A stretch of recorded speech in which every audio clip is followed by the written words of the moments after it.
Her mother's hand was rough and warm, pressing her fingers flat against a thorn stem on the volcanic slope above Ribera Grande. Salt wind, stone walls still holding the day's heat. Below them, goats moved through brush that no cow would touch, stripping bark with the sound of tearing cloth. Her mother leaned close and said, "A cow sees a wall, a goat sees supper." She was 7. She filed it away the way children file small truths without knowing what it would cost to remember. 30 years later, in an ocean away, she stood on a Wyoming homestead so choked with thorns she could not walk 10 paces from her own door, with 2 children, a dead husband, and 4 months before the kind of winter that killed cattle standing up. Catarina Alves arrived at the failed Barstow claim 6 miles north of Saratoga on the 11th of June, 1886, with 2 children in a borrowed freight wagon and everything she owned visible to anyone who cared to count it. The count did not take long. 2 quilts, rolled tight and stained with axle grease. A cracked stove door wrapped in burlap. 3 hens in a crate, silent from the jolting ride up from Rawlins. A sack of flour. A smaller sack of salt. A tin box containing $38 in coin and a paper showing she had filed intent towards citizenship in the territory of Wyoming. Rosa, 9 years old, sat upright on the wagon bench with her hands in her lap. Tomas, 6, slept against the flour sack with his thumb near his mouth and dust crusted in the creases of his neck. Joaquim had been dead 41 days. A wagon tongue had snapped on a freight run between the Union Pacific line and the Carbon County settlements, and the load shifted and the mules bolted, and Joaquim went under the iron-rimmed wheels near a creek crossing 12 miles east of Rawlins. A freighter named Dunlap had brought the news to Catarina at the boarding house, where she washed linens for 6 bits a day. Dunlap had removed his hat. He had said the words. He had stood in the doorway while Catarina pressed both hands flat on the table and breathed through her nose until the room stopped tilting. She had buried Joaquim in Rawlins with money she did not have. The undertaker gave her terms. The terms meant she owed $11 she could not repay from a laundress wage, and the boarding house owner had already told her the room was spoken for come July. Catarina had no family in Wyoming. She had no family anywhere in the United States. Her people were on San Miguel Island in the Azores, and passage back cost more than she had earned in 6 months of wringing sheets, so she had walked to the land office. The clerk told her that a man named Barstow had abandoned a claim on the North Platte bench after one winter. He had built a shack, dug half a cellar, set 4 fence posts, and left. Under the Homestead Act, Catarina could buy out Barstow's improvements. His shack, his fence scraps, his water barrel, and his relinquishment for a token sum, then file in her own name. Single women, widows, and deserted wives could file. The clerk had looked at her children, looked at the paper showing her citizenship intent, and stamped the form without enthusiasm. She paid $14 for Barstow's leavings. She paid the filing fee. She hired the freight wagon for the last of her spare coin, and now she stood in the yard of a place that was hers on paper and belonged to the Thorns in every other way that mattered. The shack leaned. Not slightly, not charmingly, it leaned like a man who had taken a blow to the ear and not yet fallen. The roof was sawed over warped planks, and a seam of daylight ran the length of the east wall where the chinking had fallen out. Inside, a dirt floor, a plank shelf, a nail where Barstow had hung something, and the smell of pack rat. The cellar was a hole 3 feet deep with standing water at the bottom. The 4 fence posts stood at angles that suggested Barstow had set them after whiskey. Rosa climbed down from the wagon bench and looked at the shack. She looked at the brush. She looked at her mother. "Where do the hens go?" she asked. Catarina pointed at the shack. The hens would sleep inside until she built a coop, because coyotes would take them before the second night otherwise. And those 3 hens were the only source of eggs between here and Saratoga. The land itself was the problem that made every other problem worse. 160 acres sounded like salvation in a land office. On the ground, it was something else. The lower bench near the river, the only flat ground with water access, the only ground worth farming, was choked solid with silver buffalo berry, wild rose, willow scrub, greasewood, and deadfall timber tangled so tight that Catarina could not walk 10 paces from the shack without thorns catching her skirt, her sleeves, her hair. Buffalo berry grew in walls. Its thorns were an inch long and hard as wire nails. Wild rose spread beneath it in thickets that could slice boot leather. The brush stood 6 to 8 feet high along the river bench and stretched in every direction Catarina needed to go. Between the shack and the outhouse, a leaning box that Barstow had not bothered to dig deep, a narrow path had been beaten through the scrub. That path and the yard around the shack were the only open ground on the entire claim. 160 acres on paper, maybe a quarter acre she could actually stand on. She had 4 months before hard winter. Gideon Rusk came on the 3rd day. He rode up on a buckskin mare with his hat pushed back and his hands crossed over the saddle horn, and he sat there looking at the claim the way a doctor looks at a wound he knows will not close. Rusk was 63 years old.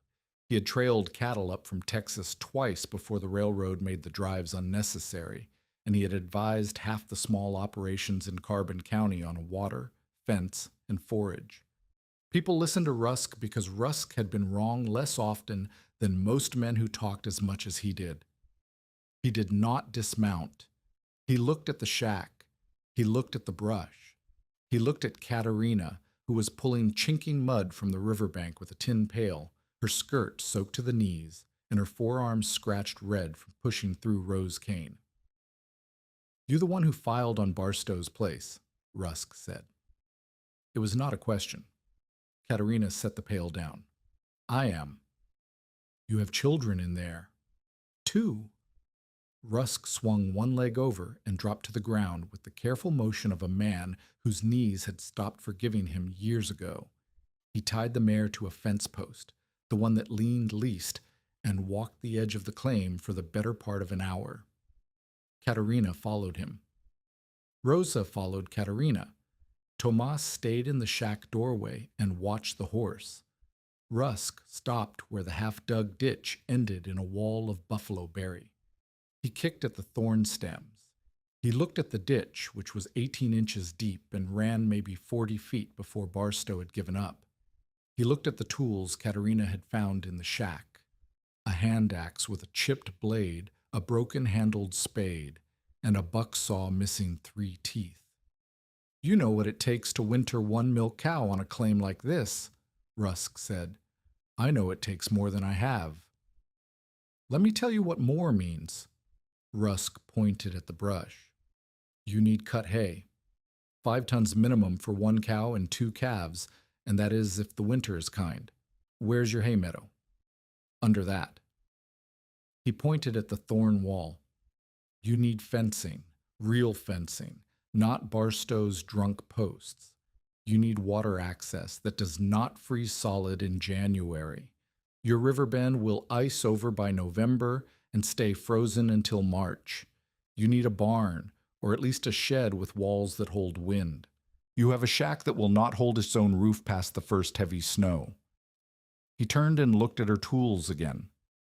"To clear that lower bench with an axe, a man, a strong man with 2 good arms and a back that still works, would need a full season. 2 men could do it in 1 if they started in April and did not stop. You are 1 woman with a chipped hand axe and 4 months." Catarina said nothing. "Brush does not feed a cow," Rusk said. "It hides the place where a cow dies." He let that sit. Then he walked back to his horse and pulled himself into the saddle. "I am not telling you to leave," Rusk said. I am telling you what is here. $38, Tapik, or whatever you have left after filing, will not buy a cow, will not buy hay, will not buy a hired man to swing an axe for 2 months. The cattle operations around here run on scale. They run on grass and open water and crews of men. You have none of that. I know. Then what do you have? Catarina looked at the brush line. She did not answer because she did not yet know, but the question sat in her chest like a stone she could not swallow, and she carried it back to the shack that night and lay on the floor beside her sleeping children and turned it over in the dark. What did she have? She had a claim that was legally hers and physically useless. She had 2 children who needed milk, meat, and a roof that did not leak. She had less than $24 after the filing costs and the freight wagon. She had a cracked stove door, 3 hens, and a hand axe that could not cut through a buffalo berry stem without bouncing. And she had 4 months before the kind of winter that killed cattle standing up in the open. The math was simple. The math was fatal. And somewhere in the dark, with Rosa's breathing steady beside her and Thomas curled tight as a fist, Catarina began to think that the math was wrong. Not the numbers, but the question the numbers answered. Everyone was calculating how to clear the brush. No one was asking what would happen if the brush were not the obstacle, but the feed. The idea did not arrive like lightning. It arrived like a memory surfacing through muddy water, one detail at a time. 3 days after Rusk's visit, Catarina sent Rosa to fill the water bucket at the river. Rosa came back with the bucket half full and a scratch on her cheek from a rose cane. Behind her, visible through the gap Rosa had pushed open in the brush, 3 goats stood on the far bank. They were not Catarina's goats. They were feral, remnants of a Mexican drover's herd that had scattered near Saratoga earlier that spring. 2 nannies and a kid, ribs showing, coats matted, horns catching light. They stood in the brush that cattle would not enter, horses would not approach, and Barstow's ditch had not reached. And they were eating, not grazing, eating. One nanny had her front hooves braced against a buffalo berry trunk, and her neck stretched upward, stripping leaves and bark from a branch thick as Catarina's wrist. The other nanny was chewing rose cane, thorns, stems, leaves, all of it, with the mechanical patience of a saw blade. The kid stood on a deadfall log and pulled at willow shoots. Catarina watched them for a long time. She knew goats, not from Wyoming, from São Miguel. Her mother had kept goats on the volcanic slopes above Ribeira Grande, where the ground was too rough for cattle and the vegetation grew in tough, wiry tangles between stone walls. Her mother had pressed Catarina's fingers against a thorn stem once. She could not have been older than 7, and said, "A cow sees a wall, a goat sees supper." It had been a lesson about economy, about using what others refused. The goats on São Miguel ate what cows could not. They turned rocky waste into milk and meat and cleared ground. Catarina looked at her claim. She looked at the brush that Rusk said would take 2 men 2 seasons to clear. She looked at the 3 feral goats ripping bark from buffalo berry with the same teeth that could strip volcanic scrub. The claim's problem was not the absence of pasture. The problem was the presence of brush, and brush was not an obstacle to a goat. Brush was a meal. If she could not clear the land to make way for cattle, she could bring animals that ate the land clear. She did not need pasture first. She needed the animals that turned brush into pasture. The logic folded together in her mind like a door closing, but logic did not buy goats. She walked to Saratoga the next morning, leaving Rosa in charge of Thomas with instructions to stay inside the shack and feed the hens. At the stock pens near the edge of town, a failed trader named Olin Sutterly was trying to sell a mixed herd of scrub goats that no one in cattle country wanted.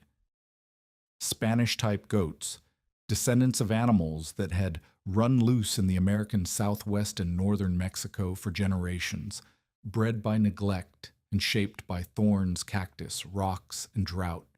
They were brush goats, meat goats, survivors, old nannies with drooping udders, wethers with scars on their flanks, a few horned billies that stank so badly men crossed the road to avoid them, kids with ribs like washboards, 150 animals. Sutterly wanted $40 for the lot because no cattleman within 2 days' ride would take a single one. Catarina counted her coins. She offered $21, 2 of her 3 hens, and her wedding shawl, dark wool, embroidered with thread she had brought from the Azores. The shawl had been her mother's before it was hers. She folded it and handed it to Sutterly without looking at it again. Sutterly took the deal. He seemed almost embarrassed. Catarina kept back just enough cash for salt, flour, a small bag of oats for the weakest goats, and a handful of wire staples from the hardware counter. She left the store with nothing in her pockets and 150 animals milling in the road behind her, and she began the 6-mile walk back to a claim that everyone said could not support a single cow. Alma Keene was hanging wash when Catarina drove the goats past her fence line. Alma lived a 1/4 mile east on a small claim her husband Dunn worked with a 2-horse team. She was 34, lean from labor, and practical in the way that frontier women were practical. She did not waste words. She did not waste sentiment, and she did not waste time on enterprises she judged foolish. She judged this one foolish before Catarina had passed her gate. Catarina. Alma lowered the shirt she was pinning. What in the name of sense are those? Goats. I can see they are goats. I can smell they are goats. My question is what you intend to do with 150 goats on a claim that cannot grow a potato. Catarina kept the herd moving. The goats flowed around fence posts and stumps like dirty water. Several coughed. One nanny limped. The billies pushed against each other and made sounds that belonged in nightmares. Alma walked along her fence line to keep pace.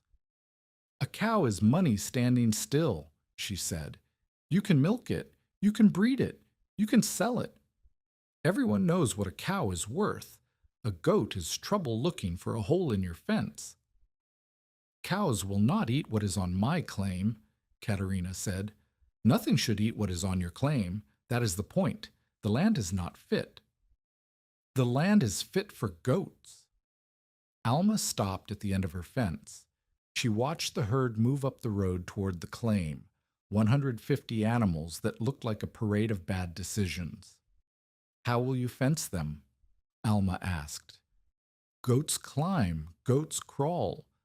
Goats test every weakness and every barrier every single day. You do not have fencing for one paddock, let alone enough to control that many animals. Catarina did not stop walking. I will not fence them all at once. I will fence them one patch at a time. With what wire? With what posts? Scavenged wire, brush walls, willow hurdles, rope. Alma said nothing for a moment. Then she called after Catarina. You will lose half of them before the first frost. Catarina did not turn around. She could not afford to lose half. She could not afford to lose 10. But she could not afford to stand still either, and the goats were already nosing toward the brush line with the dumb enthusiasm of animals who had not eaten well in weeks and smelled food in every direction. Her design was simple in concept and brutal in execution. She would not try to clear the whole claim at once. She would divide the worst brush into small temporary paddocks, 1 acre or less, using every scrap of material she could find. Barstow's leftover barbed wire, brush walls cut and stacked from deadfall, rope strung between posts. Willow hurdles woven tight enough that even a determined goat could not push through. She would concentrate the herd in one pocket, let them strip it, and move them to the next before they overgrazed or destroyed roots she might need later.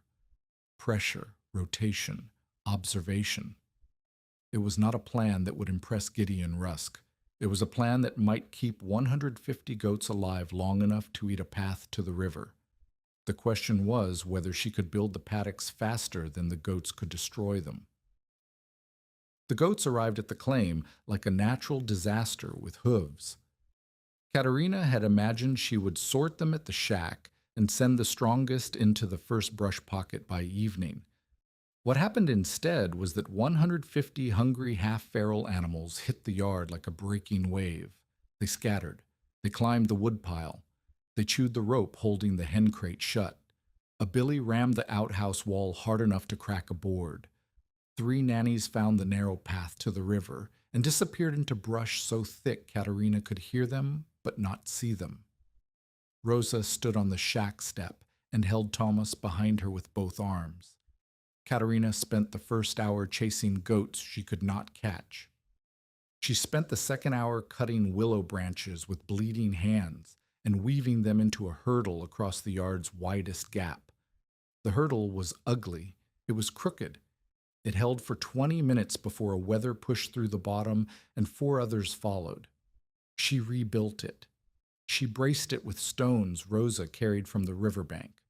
She tied it to a fence post with strips torn from a flour sack. By nightfall, she had penned roughly 60 goats in the yard and lost count of the rest. Her hands were torn. Her skirt was ripped at both knees. She had not eaten since morning. At midnight, 12 goats escaped. They crossed the quarter-mile to Alma Keene's claim and invaded her wash line. They chewed 2 shirts and a child's stocking before Alma came out with a broom and language that could blister paint. Alma arrived at Catarina's shack at dawn, carrying the ruined shirts. Her face was the particular shade of calm that women achieve when they are too angry to shout. "Your goats," Alma said, "ate my husband's Sunday shirt. I will mend it. You will mend it. And you will explain to me why I should not drive every one of those animals into the river." Catarina took the shirts. She looked at the chew marks, neat half-moons where goat teeth had tested the fabric, and found it wanting. "Come with me," she said. She led Alma to the first brush pocket, where she had managed to push 30 goats the previous afternoon. The pocket was a dense stand of buffalo berry and rose cane, maybe a quarter acre, bounded on 3 sides by deadfall and on the 4th by a willow hurdle braced with stones. The goats had been in the pocket for 16 hours. The change was already visible. Lower branches were stripped bare. Bark hung in ribbons from stems up to 5 feet high. Rose cane lay flat where goats had walked it down and chewed the green tips. The dense, impenetrable wall that Catarina could not have cut through with an axe in a week had gaps. Light came through where light had not reached the ground in years. Alma looked at the pocket. She looked at the goats, who were still eating, still ripping, still working through the brush with the relentless patience of animals doing the only thing they knew how to do. "That was solid yesterday," Alma said. "It was." Alma's anger did not disappear, but something else appeared beside it, a flicker of reluctant curiosity that she could not quite push down. She left without saying another word, carrying her ruined shirts and a question she had not planned to carry home. Catarina watched her go. Then she turned back to the brush pocket and began cutting willow for the next hurdle. Her hands bled through the first hour. She wrapped them in the strips of burlap and kept cutting. By noon, she had a second pocket marked with rag flags. By evening, she had pushed 40 goats into it and heard the sound that would become the rhythm of her days. Not grazing, not the soft tear of grass, but ripping. The harsh, wet sound of bark coming off stems, of thorns cracking between teeth, of brush being dismantled one bite at a time. Mercer Vale rode past the claim that evening. He sat his horse on the road and watched the goats moving through the brush like slow fire. He did not dismount. He did not speak to Catarina. He counted the animals with the practiced eye of a man who counted livestock for a living, and he turned his horse and rode toward the Oxbow Spur headquarters without looking back. But Catarina saw his face before he turned. She saw the way his jaw set and his eyes narrowed and his hand tightened on the reins. Mercer did not want goats on this land. Mercer did not want Catarina on this land. The lower bench gave access to a sheltered river bend that his cattle used in winter, and every day that Catarina held the claim was a day that access remained closed to the Oxbow Spur. He had waited for Barstow to quit. He was waiting for Catarina to quit. And if she did not quit, Mercer Vale was not a man who waited forever. The word reached town before Catarina reached the store for her next sack of flour. She heard it from the storekeeper, who repeated it with the careful neutrality of a man who does not take sides but wants to make sure both sides know the ground. "Mercer says you bought a famine with horns," the storekeeper said. He weighed the flour without meeting her eyes. Catarina paid. She carried the flour out to the road, and she walked the 6 miles home with the phrase turning in her head like a burr caught in wool. A famine with horns. Maybe. But the famine was already eating through the first quarter acre of thorn, and in 3 days those horns had opened more ground than Barstow's ditch had managed in a season. The trouble was that opening ground and holding it were different things. The goats worked. The fences failed. The clock ran. And somewhere north, in a place Catarina could feel in the quality of the morning air, but could not yet see, winter was building the kind of cold that would test everything she had and several things she did not. She needed to move faster. She needed someone who understood goats the way Rusk understood cattle, not from books, not from theory, but from the years of watching and failing and adjusting that turned knowledge into instinct.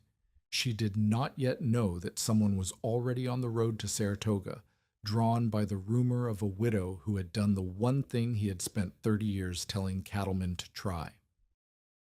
Tell us in the comments, have you ever been doubted by someone who did not understand what you were building?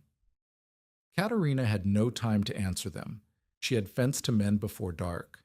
Matteo Ariola walked into the claim on a Tuesday morning in late June, leading a mule packed with nothing but a bedroll, a coil of rope, and a leather bag that clinked when the mule stepped wrong. He was 58 years old. His face was the color of walnut bark, creased in lines that ran deep enough to hold shadow at noon. He wore a wool vest over a collarless shirt, canvas trousers patched at both knees, and boots that had been resoled so many times the upper sat on leather of 3 different colors. He had driven goats for 30 years, up from Chihuahua into New Mexico territory, across the Sangre de Cristos, along the freight roads into Colorado and Wyoming. He had worked as a freighter, a camp cook, a fence builder, and a drover. He had forgotten more about goats than most cattlemen would learn about cattle in a lifetime. He stopped at the edge of the yard and watched Catarina for a full 5 minutes before she noticed him. She was crouched beside a willow hurdle, retying a rope brace that a billy had loosened overnight. Her hands were wrapped in strips of flour sack, brown with dried blood at the knuckles. Her hair had come loose from its tie and hung across her face. She was talking to herself, or to the goat, or to the rope, in Portuguese, a low, steady murmur that sounded like counting. Matteo watched the way she tested the rope's tension with her thumb before tying. He watched the way she checked the hurdle's base, pushing at it with her boot to see if a goat could lift the bottom. He watched her stand and look at the brush pocket where she had penned the strongest 40 goats, and he watched her eyes move across the stripped branches, reading the damage the way a man reads a page. "You watch them before you order them," Matteo said. Catarina turned. She put one hand on the hurdle and the other on her hip, and she looked at him with the flat, careful expression of a woman who had already been assessed by Rusk, mocked by the town, and invaded by Almaquin at dawn. "Who are you?" "Matteo Areola. I heard in Saratoga that a widow bought the trash herd." "I bought them. What do you want?" Matteo tilted his head toward the brush pocket. "You have them penned tight on a quarter acre. The browse is half stripped. When do you move them?" Catarina studied him. "Tomorrow, if I can finish the next hurdle." "And if you cannot finish the hurdle?" "Then they eat through the roots, and I lose the ground I need." Matteo nodded. He untied his mule and led it into the yard without asking permission. He set his bedroll against the shack wall, opened the leather bag, and pulled out a pair of pliers, a roll of thin wire, and a crooked knife with a blade worn to a crescent from years of sharpening. "You are not asking what goats are worth," he said. "You are asking what they know. That is the only question that matters, and most people never ask it." Catarina did not thank him. She did not ask him to stay. She handed him the broken end of the rope she had been tying and pointed at the hurdle. Matteo took it, tested the tension the same way she had, thumb against the braid, feeling for the give, and tied a knot she had never seen before, a loop that tightened under pressure instead of slipping. That was the first lesson, and it took less than a minute. The second lesson took 3 days. Matteo taught Catarina pressure fencing, not the mechanics of building a fence, which she already understood, but the philosophy of why a goat respects a boundary or ignores it. "A goat does not see a fence the way a cow does," he said. They were standing at the edge of the second brush pocket, watching the herd push against the hurdle where Catarina had reinforced the base with stones. "A cow sees a wall and stops. A goat sees a wall and wonders how strong it is. If a goat pushes once and the fence moves, the fence is dead.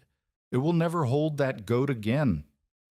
He showed her how to bend thorn stems outward into a living barrier, weaving the buffalo berry's own thorns into the fence line so that a goat pushing forward met the same pain that the brush delivered. He showed her how to hang rags where goats tested gaps, because the movement startled them long enough to break the habit. He showed her how to leave the hurdle slightly flexible rather than rigid, because a fence that gives 2 inches and springs back teaches a goat that pushing is useless, while a fence that holds rigid until it breaks teaches a goat that breaking is possible. "Discomfort, habit, and full bellies," Matteo said. "Those are your 3 fences. If the goat is uncomfortable pushing, it stops. If the goat has a habit of staying, it stays. If the goat's belly is full, it doesn't care where the fence is. You must have all 3. Catarina tested the method on the most persistent escaper, a one-eared nanny that had already broken through 4 hurdles and once climbed a brush pile to freedom. She bent thorn stems into the hurdle gap where the nanny always pushed. She hung a strip of burlap on a string where the nanny tested the top. She moved the nanny into the freshest browse, where the food was thick enough to keep her working instead of wandering. The nanny stayed for 3 days. Then she found a new gap, but the 3 days were 3 more than any hurdle had held her before, and Catarina fixed the new gap before the nanny taught the others. The third lesson was lead animal control. "You do not need to move 150 goats," Matteo said. "You need to move one." He pointed at an old nanny with a dented bell tied around her neck with flower string. The bell had come with the herd from Sutterly's pens. The nanny was heavy-boned, slow, and not particularly clever, but every other goat in the herd knew her. When she moved, they oriented toward her. When she ate, they crowded closer. When she lay down, they settled. "The bell nanny is not the leader because she is strong," Matteo said. "She is the leader because she was here first and she has never run. Catch her, and you catch the herd." He showed Catarina how to feed the bell nanny willow tips from her hand, a bribe, not a kindness, until the nanny associated Catarina's presence with food.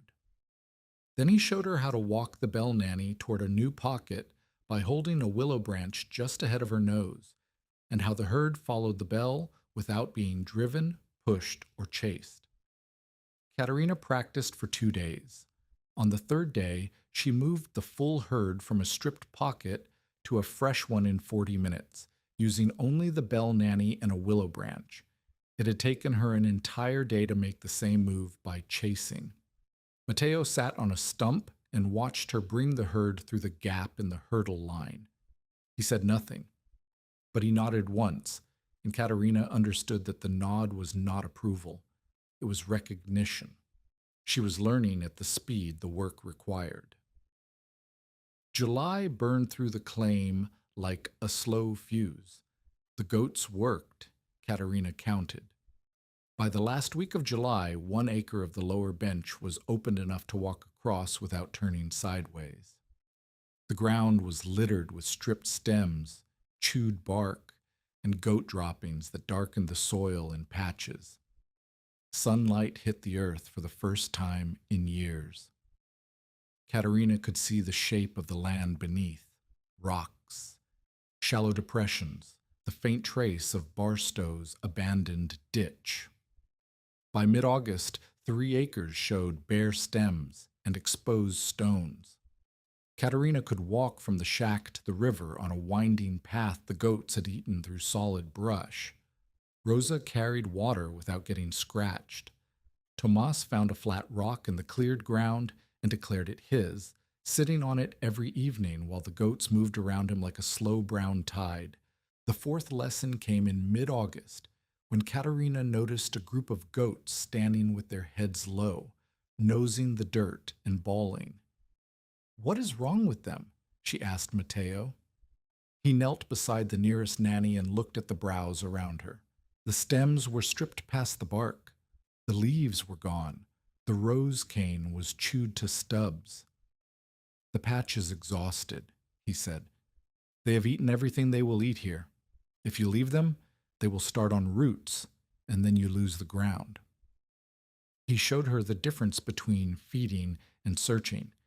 If goats stand and reach, they are feeding well. If they nose the ground and bawl, the patch is done or dangerous. Watch their necks. A goat reaching up is working. A goat reaching down in brush country is telling you something is wrong. Wrong how? Wrong as in empty, or wrong as in poison. Mateo walked the pocket with her and pointed out plants the goats had avoided. Lupine growing in a thin line near the river edge, its blue flowers untouched while everything around them was stripped. Goats are smart, but hungry goats are less smart. If you leave them in a pocket with nothing good left, they will eat what they refused last week. You must move them before they get desperate. Catarina learned to read the pockets the way Mateo read them, by sound, by posture, by the rhythm of the herd.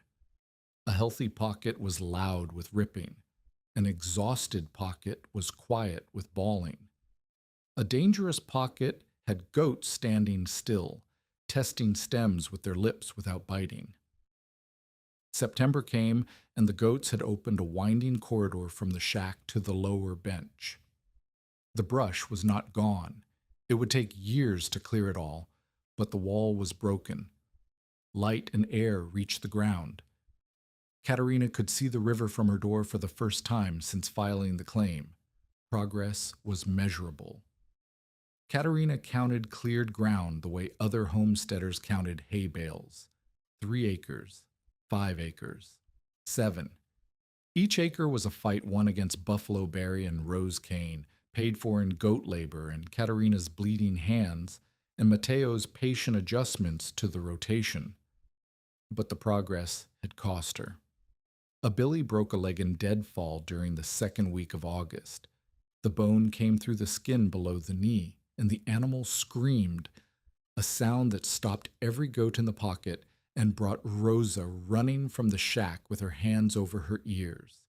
Mateo showed Catarina how to cut the billy's throat quickly. She did it herself. She butchered the carcass that evening and salted the meat, and she did not waste any of it because she could not afford to waste anything. Tomas developed a fever in early September. Not a killing fever, not yet, but enough to keep him in the shack for 3 days, lying on a quilt with his face flushed and his hands opening and closing on nothing. Catarina kept working. She had no choice.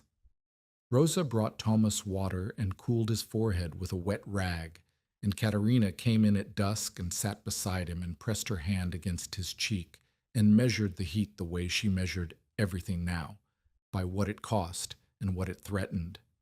The fever broke. Tomas came back to his rock. But Catarina had felt the edge of something in those 3 days. The gap between survival and disaster measured in degrees of temperature in a child's skin. And then Mercer struck. She found the cut wire on a Thursday morning in late September. 3 sections of barbed wire that Mateo had helped her string along the southern boundary of the lower bench, the boundary nearest the river Ben Mercer's cattle used, had been cut clean, not broken by weight or weather. Cut with pliers, the ends curled back, the wire pulled aside to open a gap wide enough for cattle to walk through. 19 goats were gone. They had wandered through the gap in the dark, and by the time Catarina found the cut wire, the goats were scattered across a half-mile of unfenced brush and river bottom. She spent the day recovering them. She found 16. The other 3 she found pieces of the next morning. Coyotes had taken them in the night, leaving blood and tufts of hair, and one horn cracked open on a rock. Mateo stood at the cut wire and said nothing for a long time. Then he looked at Catarina. "A man who laughs from the road may come back with a knife after dark," he said. "I know who did this. Knowing and proving are different fences." Catarina walked to Rusk's place that afternoon. She told him about the wire. Rusk listened. He did not say Mercer's name, and neither did she, but the name was in the room the way smoke is in a room, invisible and impossible to ignore. "I cannot prove it," Catarina said. "No," Rusk said. "You cannot." "What do I do?" Rusk looked at her for a long time. Then he said, "You mend the wire, you mend it stronger, and you count your animals every morning and every night because the next cut may not wait for you to find it." It was not help. It was not protection. It was the best a man like Rusk could offer a woman like Catarina in a county where Mercer's outfit employed half the riders and bought supplies from every store. Rusk had influence, but Mercer had payroll. Catarina mended the wire. She doubled it. She hung tin cans on strings along the fence line so the sound would wake her if anything pushed through. And she counted. Every morning, every night, 147. 147. The number became a heartbeat. Russ came back 2 days later. He did not come to help with the wire. He came to stand at the edge of the cleared ground and look at what the goats had done. He stood there for a long time without speaking. 5 acres of brush open to bare stems and exposed rock. The goat corridor winding down to the lower bench. Sunlight on ground that had been buried under thorns since before Barstow filed. "This is further than I expected," Rusk said. "You expected nothing." "I expected less than nothing. I expected you to be gone by August." He turned the brim of his hat in his hands. "The brush is down. I will give you that. But brush down is not a farm. Brush down does not make hay. It does not put up a barn wall. It does not keep a well from freezing. I know what it does not do." "Then you know you are still losing." He was right. The goats had done what Catarina had asked them to do. They had eaten a path into the impossible, but the path led to open ground that was still too rough to farm, too exposed to shelter livestock in winter, and too far from any resource that would keep her children alive through January. She had traded one impossible situation for a different impossible situation, and the second one was running out of time faster than the first. October arrived with frost on the sage flats above the river and ice on the water bucket every morning. The goat's browse was thinning as cold killed the leaves. Catarina cut willow branches and hauled them to the pen so the goats had something to chew. Mateo coughed in the mornings now, a deep, wet sound that he waved away when Catarina looked at him. And then, in the last week of October, Rosa came running from the lower bench with her boots wet and her eyes wide. "The rocks are warm," she said. Catarina followed Rosa down to the lower bench where the goats had stripped the last stand of buffalo berry to bare stems. Beneath the dead brush, the ground was exposed for the first time. Flat rock shelves layered with mineral crust, the color of old bones.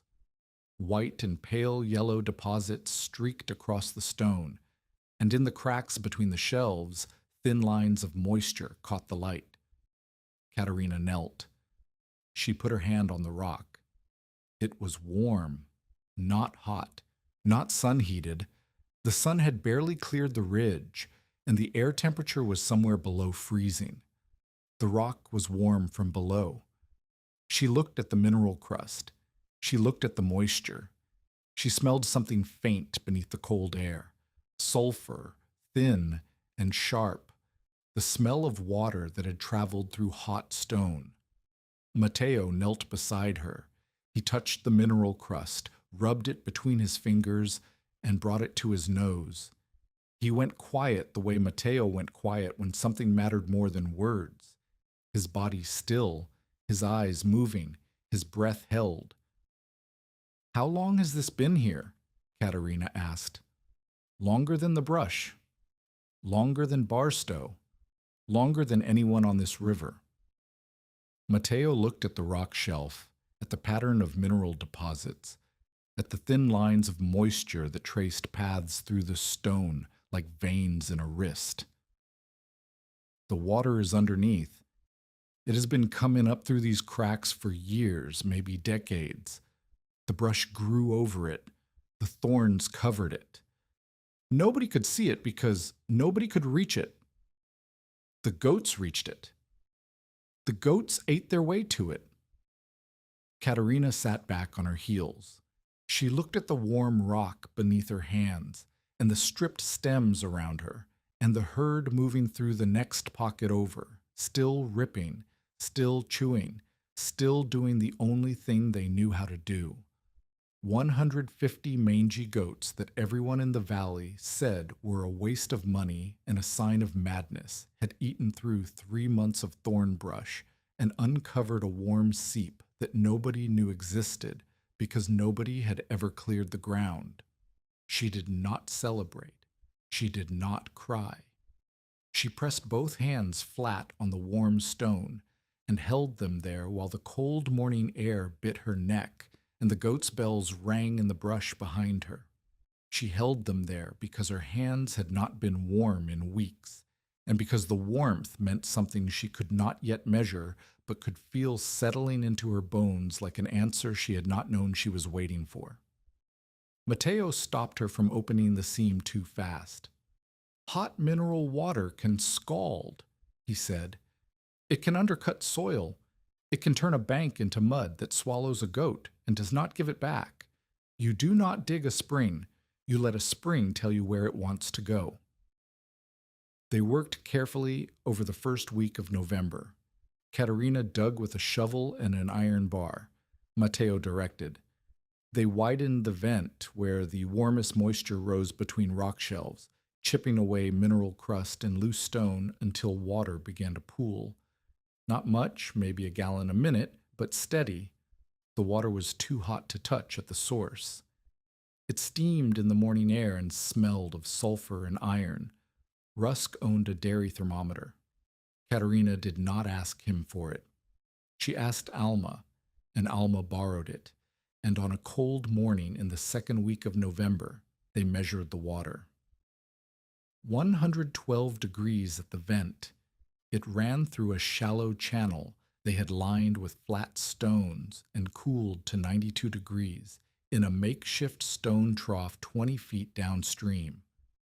112 degrees would scald, 92 degrees would warm. Catarina and Matteo dug a runnel, a narrow channel lined with the flattest stones they could carry, from the vent to the trough. They built a brush and sod windbreak around the warm seep to keep the heat from bleeding into the wind. The goats discovered the heated ground almost immediately. Within 2 days, the herd was bedding near the vent at night, pressed against the warm stone in clusters of 10 and 15, their breath steaming upward into air that smelled of sulfur and wet wool.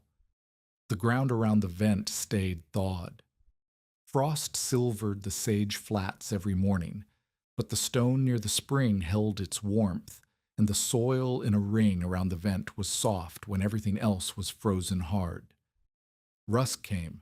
He stood at the edge of the warm ground and looked at the spring with an expression Catarina had never seen on his face before. Not approval, not admiration, but something closer to confusion. The landscape had contradicted his expertise, and Rusk was not a man who handled contradiction comfortably. "Warm water does not make hay," he said. "No. It does not build walls. It does not cure a sick calf. It does not put meat on a table." "No. So what is it?" "It is water that does not freeze," Catarina said. "And it is ground that does not freeze. And in January, I think those will matter more than hay." Rusk looked at her. He looked at the goats bedding on warm stone. He pulled his coat tighter and walked back to his horse. Mercer's response came through Pell Barlow, a young rider who stopped at the claim to water his horse. Barlow was 23, lean, and uncomfortable with the message he carried. "Mercer says the spring is a nuisance," Barlow said, not meeting Catarina's eyes. "Says mineral water can poison livestock, says it might foul the river." "Has Mercer tested the water?" "I do not think so." "I have. The goats drink from the cooled trough. They are not sick. The river runs 300 yards from the vent. The mineral water does not reach it." Barlow shifted in his saddle.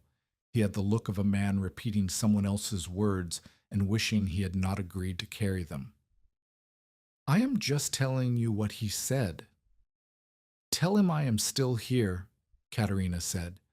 "Tell him the goats are still here, and tell him the water is mine." Barlow rode away. Catarina watched him go. Then she turned back to the spring and checked the stone channel, running her hand along the flat rocks to feel for gaps where water seeped into dirt instead of flowing to the trough. The first hard storm was building in the north. She could feel it in the air. A pressure behind the cold, a weight in the sky that was not yet visible, but was already pressing down on everything. Matteo felt it too. He coughed more now, bending over with his hands on his knees after hauling stones, and when Catarina looked at him, he straightened and waved her off the way he always did. "I have had worse winters than this one," he said, "not with lungs that sound like that.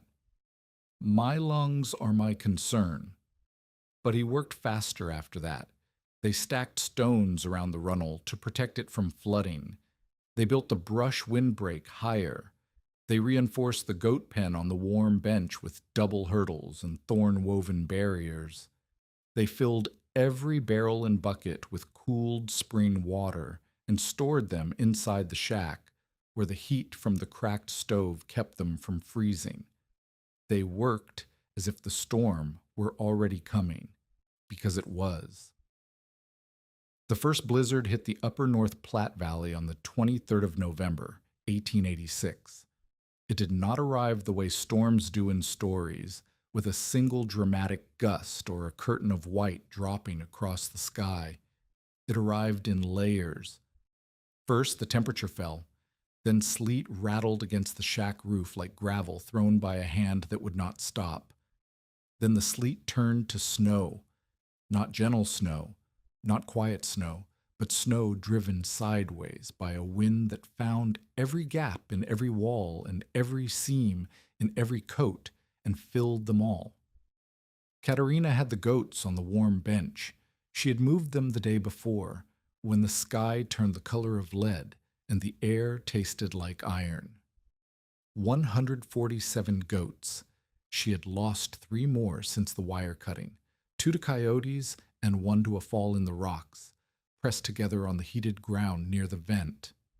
Their breath rose in a column of steam that mixed with the spring vapor and disappeared into the driving snow. Rosa and Thomas were in the shack. Catarina had stacked firewood inside, 4 days' worth, she estimated, though she had learned that estimates were promises the weather did not keep. The cracked stove door let smoke leak into the room, and Rosa had stuffed rags around the frame to seal it, which helped the smoke and worsened the air. Mateo was in the lean-to he had built against the shack's south wall. He coughed through the first night. Catarina heard him through the wall, not the shallow cough of cold air, but the deep, liquid sound of lungs that had been filling for weeks. The temperature dropped through the first day. Catarina had no thermometer to track it, but she could read cold by its effects. When water in a bucket skinned over in an hour, that was 10 degrees above zero. When the skin thickened to a crust in 20 minutes, that was 0. When the handle of the bucket stung her fingers through a rag wrap that was below 0 and falling. By the second morning, the bucket handle raised welts.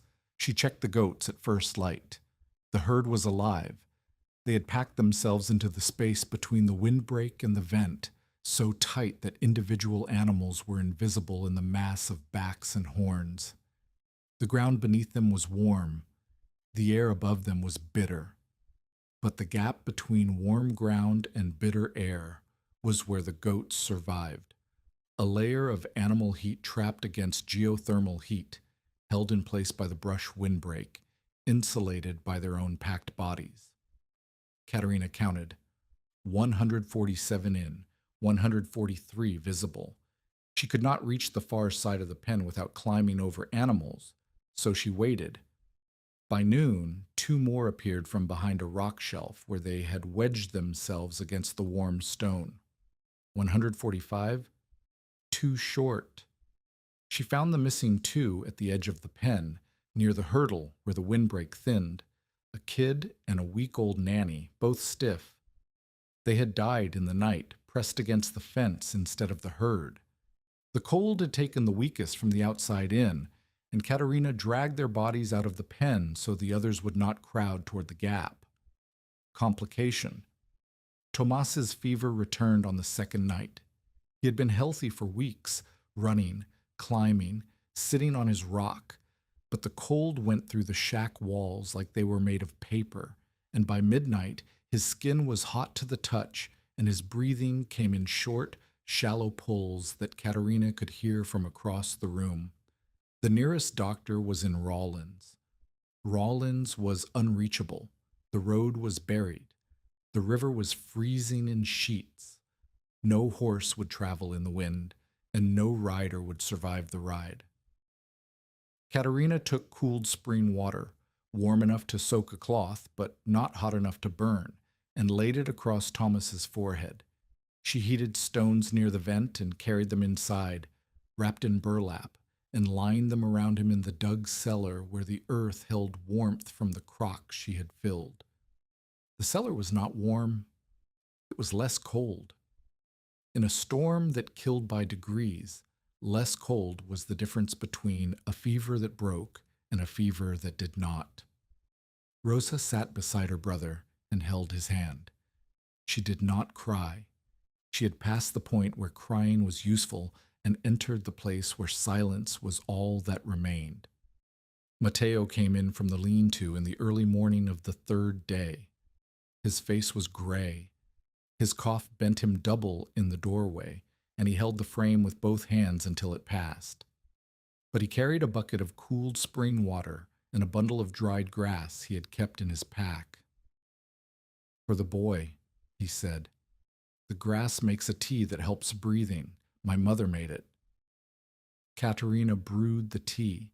She did not know if it would help. She held the cup to Thomas's lips and watched him drink, in the act of giving him something warm to swallow, something that came from the spring that came from the ground that the goats had uncovered, felt like a prayer made physical. The storm did not care about prayers. The wind rose through the third day until the shack groaned and the sod roof shifted, and Catarina braced a plank against the east wall where the chinking had failed again. Snow drove through the gap before she could seal it, covering the floor in a white line that Rosa swept and swept and swept. Outside, the valley was dying. Mercer's cattle drifted south toward the river bend. Without open water, the river was frozen from bank to bank. They crowded into ravines and willow breaks and stood with their backs to the wind, burning through fat reserves they had not built during a dry autumn on overgrazed range. The open range model that had built the cattle boom depended on animals finding their own feed and their own water across unfenced miles. When the weather closed those miles, the model collapsed. Catarina could hear them. Even through the wind, even through the shack walls, she could hear cattle bawling in the dark. A sound like grief, a sound like the slow understanding that nothing was coming to save them. Her goats were silent. They were pressed against warm stone, chewing cud, breathing steam, alive. Mid-crisis. Dun Keen, Alma's husband, arrived in the gray light before dawn on the fourth day. He came on foot. His horse had refused to leave the shed.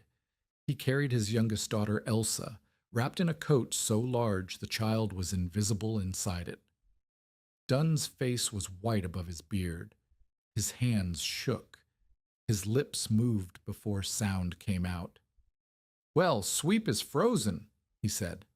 "Stove cracked. The cow is down. Alma sent me. I did not want to come." He collapsed against the door frame before he could say anything else. If you are invested in this story, subscribe and stay with us, because the next choice is the one that turns Catarina from a mocked widow into the only person in the valley with heat under her feet. Catarina did not hesitate. She sent Rosa to keep Thomas awake, because a sleeping child with a fever in a freezing room was a child who might not wake.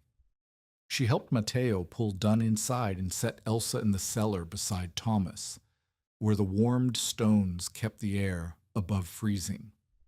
Alma arrived an hour later, walking through snow that reached her thighs, carrying a sack of flour and a blanket, and the look of a woman who had swallowed her pride on the road and arrived without any left. "I told you goats were trouble," Alma said from the doorway, snow melting on her shoulders. "They are," Catarina said. "Come inside." The next hours moved in a blur of bodies and cold, and the steady laboring work of keeping too many people alive in too small a space with too little fuel. Catarina cut a path through snow to the spring. The runnel was still flowing. The hot water kept the channel clear even as snow piled on either side. She filled buckets. She carried them back. She warmed stones. She checked the goats. The goats refused to leave the warm ground. Catarina tried to move the herd to check for dead animals at the edge, and the bell nanny planted her hooves against the heated rock and would not budge. The herd stayed with her. Every goat in the pen had chosen warmth over Catarina's direction, and in that refusal was the proof she had not yet articulated. The bench was holding heat. The spring was keeping the ground above freezing. The goats knew it before she could measure it. A steer from Mercer's herd broke through the rotten brush at the edge of the cleared ground and stumbled into the runnel. It was a big animal, half mad with thirst, and it nearly crushed the stone channel Catarina and Mateo had spent weeks building. Mateo grabbed the bell nanny's rope and pulled. The nanny moved uphill. The herd followed. Catarina used a willow pole to drive the steer sideways, while Alma and Dunn dragged it clear of the channel by its horns. The steer stood in the snow beside the warm bench and shook. It drank from the trough. It did not leave. Late on the fourth night, Pell Barlow appeared. Catarina heard him before she saw him, a sound like something heavy falling against the brush windbreak. She took the lantern out. Barlow was sitting in the snow with his hands in his lap. His gloves were gone. His fingers were white and swollen, the skin split at 2 knuckles, where frostbite had already begun its work. He had been trying to chop river ice for Mercer's cattle. The axe had slipped. He had lost his gloves in the snow and could not find them, and he had walked toward the only light he could see. The faint glow of Catarina's lantern reflected off the steam above the warm bench. Catarina brought him inside. She did not ask whose wire he had cut. She did not ask whose orders he followed.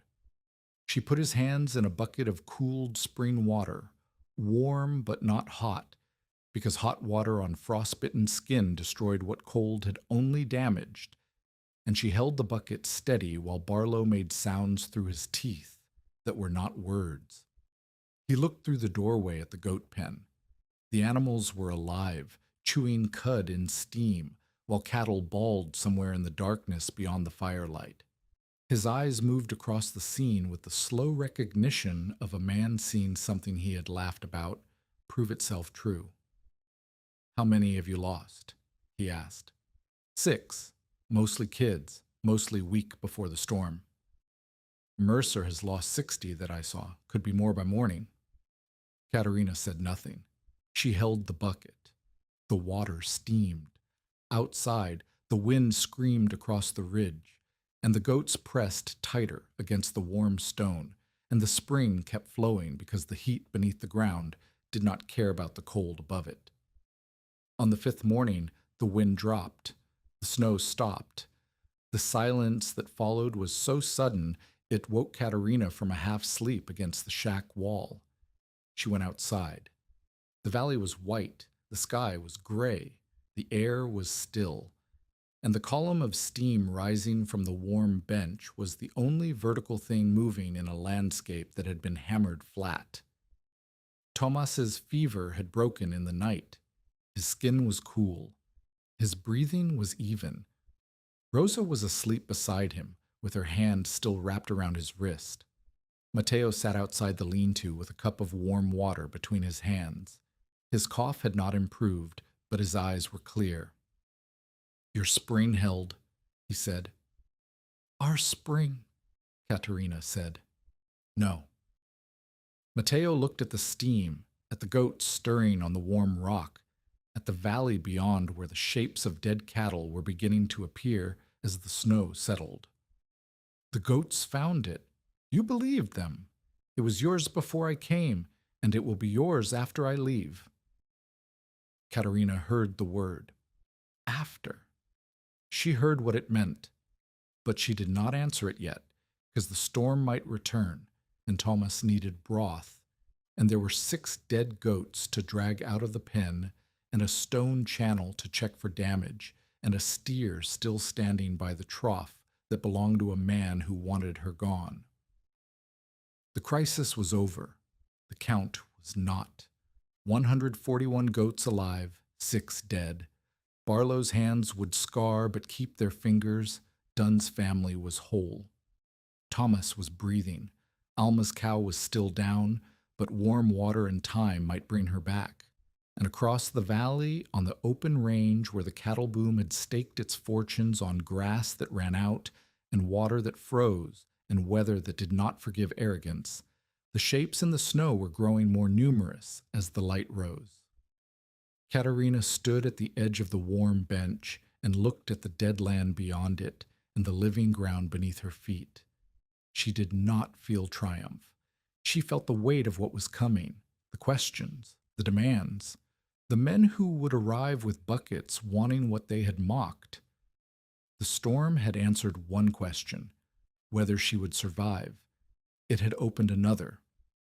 What she would do with what survival had taught her. The valley did not recover. It revealed. As the snow settled and compacted through the last days of November, The shapes beneath it became specific. A steer frozen upright against a fence post, its head lowered as if still pushing into wind that had stopped. 3 heifers in a ravine, piled where they had crowded together and suffocated under drifting snow. A bull on its side near the river ice, its legs extended as if mid-stride, going nowhere. Mercer's riders moved through the wreckage on horses that stumbled in the crusted snow, counting losses they could not yet total. Catarina did not watch from her doorway. She had work. The morning after the storm broke, she checked the stone channel from vent to trough, walking the runnel on her hands and knees, feeling for cracks where water might seep into frozen ground instead of flowing to the trough. 2 flat stones had shifted. She reset them with river gravel packed underneath and mud from the unfrozen soil near the vent. The spring was still flowing, 112 degrees at the source, 92 in the trough. The numbers had not changed because the heat beneath the ground did not answer to the weather above it. She counted the herd again. 141 confirmed. 1 nanny she had listed as missing appeared from behind the windbreak with a newborn kid wobbling on legs that looked too thin to hold weight. 142 then. Life persisting in the margins while the valley counted its dead. Dunkeen left the claim on the second morning after the storm. He carried Elsa on his back. His face had color again, and his hands worked, and he said thank you once without meeting Catarina's eyes, and once more while looking straight at her. Alma stayed an extra hour. She helped Catarina drag the 6 dead goats out of the pen and skin the 2 largest for meat. She worked in silence. When she finished, she wiped her hands on her skirt and stood at the edge of the warm bench and looked at the steam rising from the vent. I told you goats were trouble, Alma said. You did. I did not say they were useless. That was as close to an admission as Alma would come for now. She walked home carrying a piece of goat meat wrapped in burlap, and Catarina watched her go and understood that the shift had begun, not in Alma's words, which were still careful, but in her feet, which had carried her to this claim for shelter when her own well froze and her own stove cracked. Gideon Rusk arrived on the first day of December. He came alone on the buckskin mare, moving slowly through snow that reached the horse's chest in the drifts. He dismounted at the edge of the cleared ground and stood looking at the warm bench for a long time. The goats were spread across the heated area in loose clusters, feeding on willow branches Catarina had hauled from the river bottom. Steam rose from the vent and from the animals' breath, and the ground beneath them was bare, not snow-covered, not frozen, but dark and damp and warm. Rusk walked the perimeter. He looked at the stone channel, the trough, the windbreak, the pen. He looked at the mineral crust on the rocks. He knelt and put his hand on the ground the way Catarina had the first time, and he held it there, and she watched his expression change the way rock changes underwater, slowly, and then all at once. He stood. He brushed his knees. He looked at Catarina. I owe you a correction, Rusk said. You owe me nothing. I said brush hides where cattle die. He paused. He looked at the steam, at the warm ground, at the stripped stems that had been an impenetrable wall 5 months ago. I did not know it could hide where water lives. Catarina let the words settle. She did not need Rusk's apology. She needed his honesty, and she had it. Rusk was not a man who admitted error for the sake of courtesy. He admitted it because the ground under his hand had contradicted the knowledge he had carried for 30 years, and he was old enough to respect the correction. How many did you lose? Rusk asked. 6 goats, all before the worst night. Mercer's lost 73 by this morning's count, could reach 90 before the week is out. Peterson lost 40 head. Dunkeen's cow is still down but breathing. Catarina nodded. She did not say what the numbers meant, The numbers said it for themselves. 150 goats that cost $21 and a wedding shawl had survived a storm that killed 90 cattle worth more than the whole claim. Rusk stayed for an hour. He asked questions, careful questions, the questions of a man who had spent his life advising ranchers and was now recalculating everything he thought he knew. How deep was the vent? How far did the warm ground extend? Did the water change temperature in the cold? Had the goat shown any sign of mineral sickness? Catarina answered what she could. She showed him the trough, the channel, the cooling distance. She showed him the ring of unfrozen ground around the vent, maybe 30 feet in diameter, with the temperature dropping as you moved outward until the ground froze normally at the edge. She showed him the goats' hooves, which were sound, and their coats, which were matted but not ice-crusted, and their eyes, which were clear. Rusk looked at all of it. Then he looked at Catarina with an expression she had not seen on any face since arriving in Wyoming. Not pity, not doubt, not amusement, but the particular respect that comes from watching someone do a thing you said could not be done. "You will have visitors," Rusk said. "Men with buckets, men with questions, men who laughed." "I know." "What will you tell them?" "The truth. That the goats cleared the brush, and the brush hid the spring, and the spring does not belong to me any more than the river does. I will teach anyone who asks how to use warm water safely.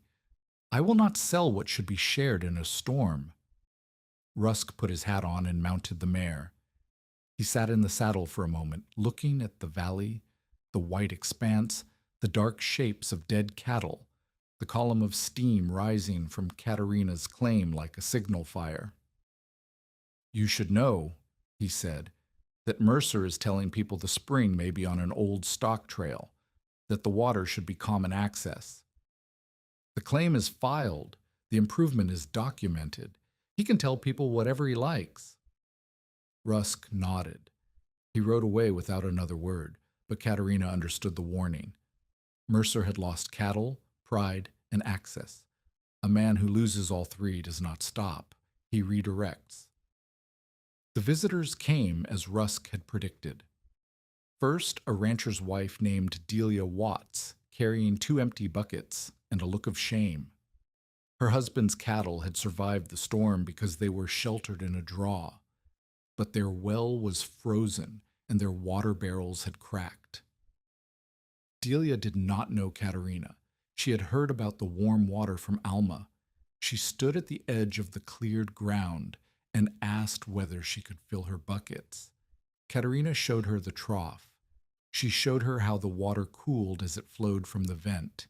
She showed her where to fill, downstream, where the temperature was safe, and warned her not to let animals drink from the source. "How hot is it at the top?" Delia asked. "Hot enough to scald a hand. 112 degrees. You would not put a child's hand in it." "And down here?" 92. Warm, safe for washing, safe for livestock if you let it cool further in a barrel." Delia filled her buckets. She left a sack of dried beans on the shack step. Catarina did not refuse the beans, but she did not charge for the water, and the distinction mattered in a valley where everything had a price and generosity was remembered longer than transactions. The second visitor was a young ranch hand named Beal Coker, who worked for a small outfit south of Saratoga. His horse had gone lame in the snow, and he was walking the animal toward town when he saw the steam and diverted. He asked to warm the horse near the vent. Catarina showed him where to stand the animal, on the edge of the warm ground, not on the vent itself, where mineral deposits could crack a hoof. "I heard about the goats," Beal said, watching the herd move across the warm bench. "Thought it was a joke." "It was not a joke." "No, I can see that." He looked at the warm ground, the flowing water, the living animals. "I have never seen a thing like this." "Neither had I, until the goats showed me where to dig." The third visitor was Alma Keen, returning not with buckets, but with questions. She came on the 4th day of December and spent the morning watching Catarina move the goats between sections of the warm bench. She watched the bell nanny lead. She watched Catarina read the herd's posture. Reaching up meant feeding, nosing down meant done. She watched the rotation, the timing, the way Catarina checked the ground temperature with her hand before moving animals onto a new section. Could I do this? Alma asked. Not with 150, with 10, maybe 15. I have wild rows behind the wash shed that Dunn has been fighting for 3 years. You could. Tell me how. Catarina told her. Not everything at once, not the spring, which Alma did not have and might not find, but the basics. The rotation, the pressure fencing, the lead animal, the browse reading. She told her which plants to check for poison.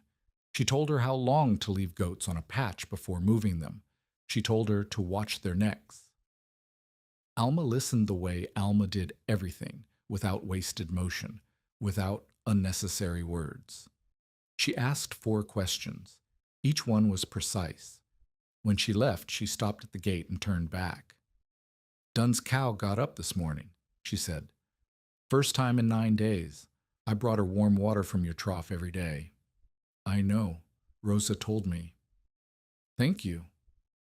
The word cost Alma something. Catarina could see it in the way her jaw tightened and her eyes flickered.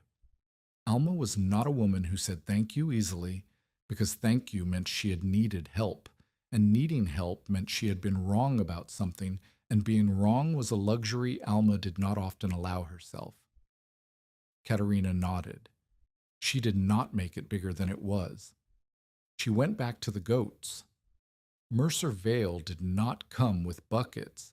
He sent a man, not Barlow, whose scarred hands were still healing, but a rider named Griff Osler, who carried a message like a man carrying a snake. Mercer says the spring sits on the old Plattstock Trail, Osler said. He stood at the edge of the yard, not dismounting. Says the water ought to be common access for all stock operations on this stretch of river. He is talking to the land office. The spring is on my claim, Catarina said. The claim is filed, the boundaries are marked, and the improvement is documented.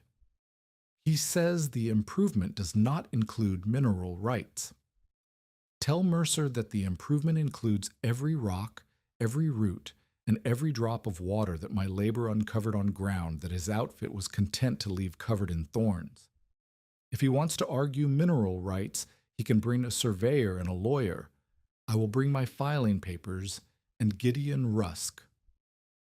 Osler looked at her. He looked at the goats, at the steam, at the stone channel running from vent to trough. He looked at the cleared ground that 5 months ago had been impassable brush and was now open enough to walk, to build on, to farm. I will tell him, Osler said. Tell him one more thing. Tell him I sheltered his rider in the storm. Tell him I watered his steer. And tell him that the next time his men cut my wire, I will not mend it quietly. Osler turned his horse and left. Catarina watched him go. Her hands were steady, but her pulse was not. Mercer had shifted from mockery to institutional attack, and institutional attack was harder to fight than cut wire. Cut wire she could mend. A land office challenge required proof, testimony, and the kind of standing that a Portuguese widow with goats did not naturally command. She had one advantage. She had Rusk, and she had the truth, which was that the spring existed because her goats had eaten their way to it, and no cattleman in the valley had done a thing for that ground except graze it bare and walk away from it. Mateo Ariola's cough did not improve through December. He worked. He always worked. He woke before dawn and checked the vent and walked the stone channel and adjusted the windbreak where snow had shifted the brush. He moved among the goats with the particular steadiness of a man whose body was failing and whose habits were holding him upright in its place. But the cough was deeper now. Catarina heard it through the shack wall at night, a sound like something tearing inside a locked room. Matteo spat into rags and folded them away where he thought no one could see. Rosa saw. Rosa told Catarina. In the second week of December, they built the permanent winter yard together, the project Matteo had been designing in his head since the storm. A stone-lined cooling trough wider than the first, with a lip that slowed the water and let minerals settle before the goats drank. A raised sleeping platform of flat stones and packed earth, elevated above the mud that formed where spring water met frozen ground. A willow windbreak woven tight enough to cut wind, but open enough to vent steam. A fenced rotation path from the brush pockets to the warm bench, so the goats could move between feeding and shelter without crossing exposed ground. They built it in 5 days. Matteo directed, Catarina hauled, Rosa carried stones. Even Thomas, healthy now and fierce in the way that children who have survived something become fierce, dragged willow branches from the river bottom. On the second day, Catarina and Matteo disagreed. The trough should face south, Matteo said. The sun warms the water and slows the cooling. The trough should face east, Catarina said. The prevailing wind comes from the northwest. If the trough faces south, the wind hits the water surface and steals the heat. East gives the windbreak its best angle. Matteo looked at her. He looked at the wind. He looked at the windbreak. He picked up a handful of dry grass and dropped it, watching it scatter on the breeze. East, he said. It was not a concession. It was recognition. Catarina knew this land, its wind, its angles, its habits, the way Matteo knew goats. She had earned the knowledge through months of freezing mornings and bleeding hands and watching the direction smoke moved from the stove crack. The partnership had shifted. Matteo was still the teacher, but the student had grown into a colleague, and the yard they were building was a shared design, not a master's plan executed by an apprentice. On the 5th day, they finished the cooling trough. Matteo set the last stone and sat down on the platform he had built, and he coughed for 3 minutes without stopping. When he finished, there was blood on the rag. He folded it, as always. But Catarina had been standing close enough to see, and Matteo knew she had seen, and neither of them spoke about it. That evening, Matteo told Catarina he was leaving. They sat outside the shack in the last light, watching the goats settle on the warm bench for the night. The bell nanny stood at the center of the herd, her dented bell silent now that she had stopped moving. The steam rose. The stars appeared above the ridge. "My lungs need lower country," Matteo said. "I have a cousin near Fort Collins, warmer air, less altitude." "When?" "March. When the snow breaks enough to travel." Catarina said nothing for a while. She watched the steam twist against the stars. She listened to the goats settling, the soft sounds of animals arranging themselves for sleep, pushing against each other, breathing together. "You came because you heard a widow bought the trash herd," Catarina said. "I came because I heard a widow was watching the trash herd before ordering it. That is rare. Most people give goats commands. You gave them room. I wanted to see what room looked like." "And now?" "Now you do not need me to hear them anymore." He pulled something from his vest pocket, the bell from the old lead nanny in his own herd, the herd he had driven for 30 years across New Mexico and Colorado, before age, and lungs had stopped him. A brass bell, small enough to fit in a palm, green with tarnish and dented at the rim. "For the next bell nanny," he said, "or the one after that. The sound matters more than the animal wearing it." Catarina took the bell. It weighed almost nothing. She held it in her closed hand and felt the cold brass warm against her skin and she understood that Mateo was giving her the one thing he had carried longer than anything else. Not a tool, not a technique, but a continuity. The bell connected his herd to hers, his years to her years, his knowledge to her future. She closed her fingers around it. There was a silence between them that held the weight of everything they had built: the fences, the channel, the yard, the storm, the mornings of coughing and counting and carrying stones until their hands cracked. It was not a sad silence. It was a full one. The kind that comes when two people have worked together long enough that words are no longer the primary language between them. Mateo went inside. Catarina sat with the bell in her hand and the steam rising around her, and the sound of 142 goats breathing in their sleep. The secondary crisis came 3 weeks after Mateo's announcement, in the cold snap of early January 1887. A family named Tovar, husband, wife, 3 children under 10, arrived at Catarina's claim on foot. They had been living in a dugout 4 miles east, running a few cattle and fewer prospects. The cold snap had frozen their water supply solid, killed their only milk cow, and cracked the timber beam that held their dugout roof. The husband, a quiet man named Esteban, carried the youngest child and a sack of cornmeal. The wife, Pilar, carried the other 2 children's hands and nothing else. Catarina took them in without calculation. She put the children in the cellar with warmed stones. She sent Rosa to the spring with buckets. She gave Pilar a cup of warm water and a piece of goat jerky, and she sat Esteban down on the platform and let him stare at the steam and the goats and the warm ground until his body stopped shaking. This was the test that Mateo's departure had set up without either of them knowing it. Catarina had to manage the spring, the goats, her own children, and now 5 additional people through a cold snap that was pushing temperatures back toward the worst of the November storm. She applied Mateo's lessons without Mateo, observed before acting. She checked the herd.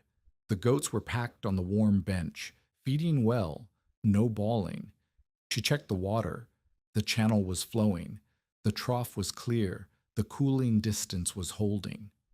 She checked the ground. No mud forming near the vent, no steam venting in new places, no mineral crust shifting. Control the flow. She rationed the trough water for drinking and washing separately. She set Esteban to cutting willow for the windbreak, which gave him work and kept his hands moving and his mind occupied. She showed Pilar how to heat stones at the vent and carry them to the cellar without burning skin. Never trust a warm surface without testing it. On the second day, Pilar's middle child, a boy of 5, ran toward the vent where the steam was thickest. Catarina caught his arm 2 steps from water that would have burned his feet through his boots. She set a ring of stones around the vent at a distance of 6 feet and told every child in the claim that the stones were a wall that did not move. The cold snap lasted 9 days. Catarina lost 4 more goats, 3 kids, and a weather that had been weakening since before the November storm. She did not lose any people. She did not lose the spring.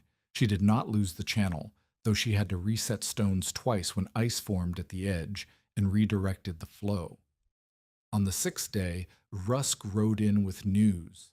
Mercer had filed a complaint at the land office, claiming Catarina's claim showed insufficient cultivation. Under homestead requirements, a claimant had to demonstrate residence and improvement, not merely survival, but productive use of the land. Goats clearing brush might be argued as improvement, but a land office clerk sympathetic to cattle interests could rule otherwise. He is not wrong about the requirement, Rusk said. The law asks for cultivation. Cleared brush is not a crop. The cleared ground will grow crops come spring, Catarina said.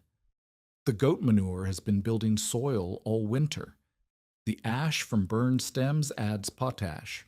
I will plant potatoes, beans, and oats as soon as the ground thaws. You need to show it, not say it. Mercer has the land office clerk's ear. You need witnesses who will say you have improved and intend to cultivate. Who would testify? I would. Almakeen would. Dunkeen if he remembers who kept his daughter alive in the storm. The question is whether testimony outweighs Mercer's influence.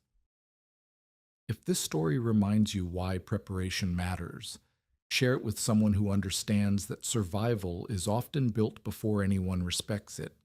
Catarina was no longer hiding her method. She was handing it away. Catarina looked at the warm bench, at the goats, at the stone channel, at the yard she and Matteo had built. 5 months of labor, 150 goats. A spring no one knew existed until the brush came down. And now a man who had cut her wire and laughed at her herd was trying to take it through paperwork. She did not have a lawyer. She did not have money for a lawyer. She had filing papers, witness signatures, and the physical evidence of a claim transformed from impassable thorn into cleared ground, flowing water, and surviving livestock. She also had something Mercer did not. She had people who owed her warmth. Over the following week, Catarina built her defense the same way she built her fences, one piece at a time with whatever materials were available. Almakeen wrote a statement describing the claim's condition before and after the goats. Dunkeen signed it. Delia Watts wrote that she had obtained water from the spring during the storm and that Catarina had not charged her. Beal Coker, the ranch hand who had warmed his lame horse at the vent, told the story at the livery stable in Saratoga, where it was overheard by 3 men who would repeat it at the land office. Rusk spoke to the clerk directly, not as an advocate, but as a man whose word on land conditions carried weight that Mercer's payroll could not buy. Pell Barlow was the key. Barlow was Mercer's own rider. Barlow had been inside Catarina's shack during the storm. Barlow had seen the goats alive on warm ground while cattle died in the dark. And Barlow's scarred hands were a testimony that required no words. He held them up, and the story they told contradicted everything his employer had claimed. Barlow did not testify against Mercer publicly. He was not brave enough for that, and Catarina did not ask him to be. But he told the truth to 2 men at the Saratoga store, and one of those men was on the county board, and the complaint at the land office quietly stopped moving forward. Mercer did not surrender. He retreated. The difference mattered, because a man who surrenders accepts the loss, and a man who retreats is waiting for better ground. Matteo left in the first week of March. The snow was still deep on the ridges, but the valley floor had begun to thaw, and the road to Fort Collins was passable if a man did not mind mud and did not hurry. Matteo packed his mule the same way he had arrived: bedroll, rope, leather bag. He was thinner now. His cough had not worsened in the warmer spells, but it had not improved, and his face had the drawn look of a man whose body was asking for rest his mind refused to grant. He walked through the goat yard one last time. He checked the cooling trough the stones were holding. He checked the windbreak. The willow was tight. He ran his hand along the bell nanny's back, and the old animal pressed her head against his leg and stood there, breathing. Catarina walked with him to the edge of the claim. Rosa stood at the shack door. Tomas waved from his rock. The spring will flood when the thaw comes, Matteo said. Hot water under cold melt makes mud that can scald at the surface and freeze at the edge. Do not trust any warm ground until you test it with your hand. I will not. The nannies will kid in April. Watch for difficult births. The Spanish goats are hardy, but a first-time mother in poor condition will need help. I know. Matteo looked at her. He looked at the valley, the claim he had helped transform, the warm bench steaming in morning light, the the corridors of stripped brush that mapped the goat's slow, relentless work. "You are not the woman who bought the trash herd," he said. "You are the woman who listened to it." He turned and walked south. The mule followed. Catarina watched until they disappeared around the river bend, and then she stood there a while longer, because the place where Mateo had been was now empty, and the emptiness had a shape she would carry for a long time. She went back to the goats. She checked the channel.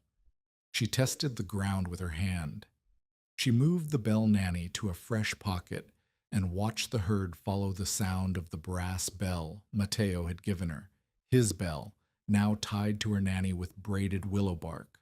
The herd moved. The brush tore. The work continued. Catarina was alone again. She had been alone before Mateo came, and she had survived it. But she had not known before Mateo what it felt like to work beside someone who understood the same language.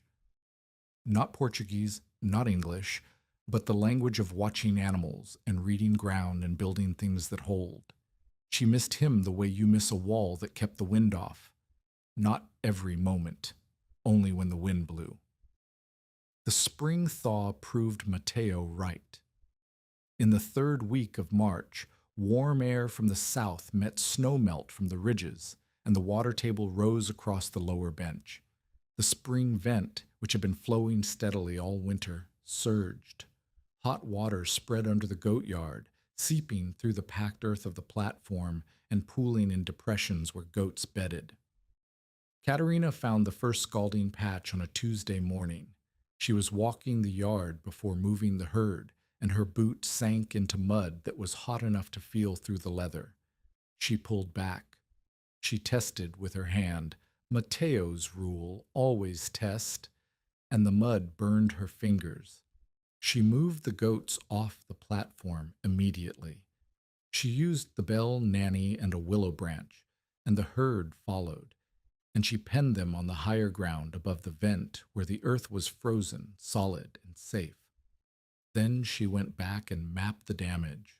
The hot water had spread under the platform in 2 fingers, following cracks in the rock shelf that had been invisible when the ground was dry.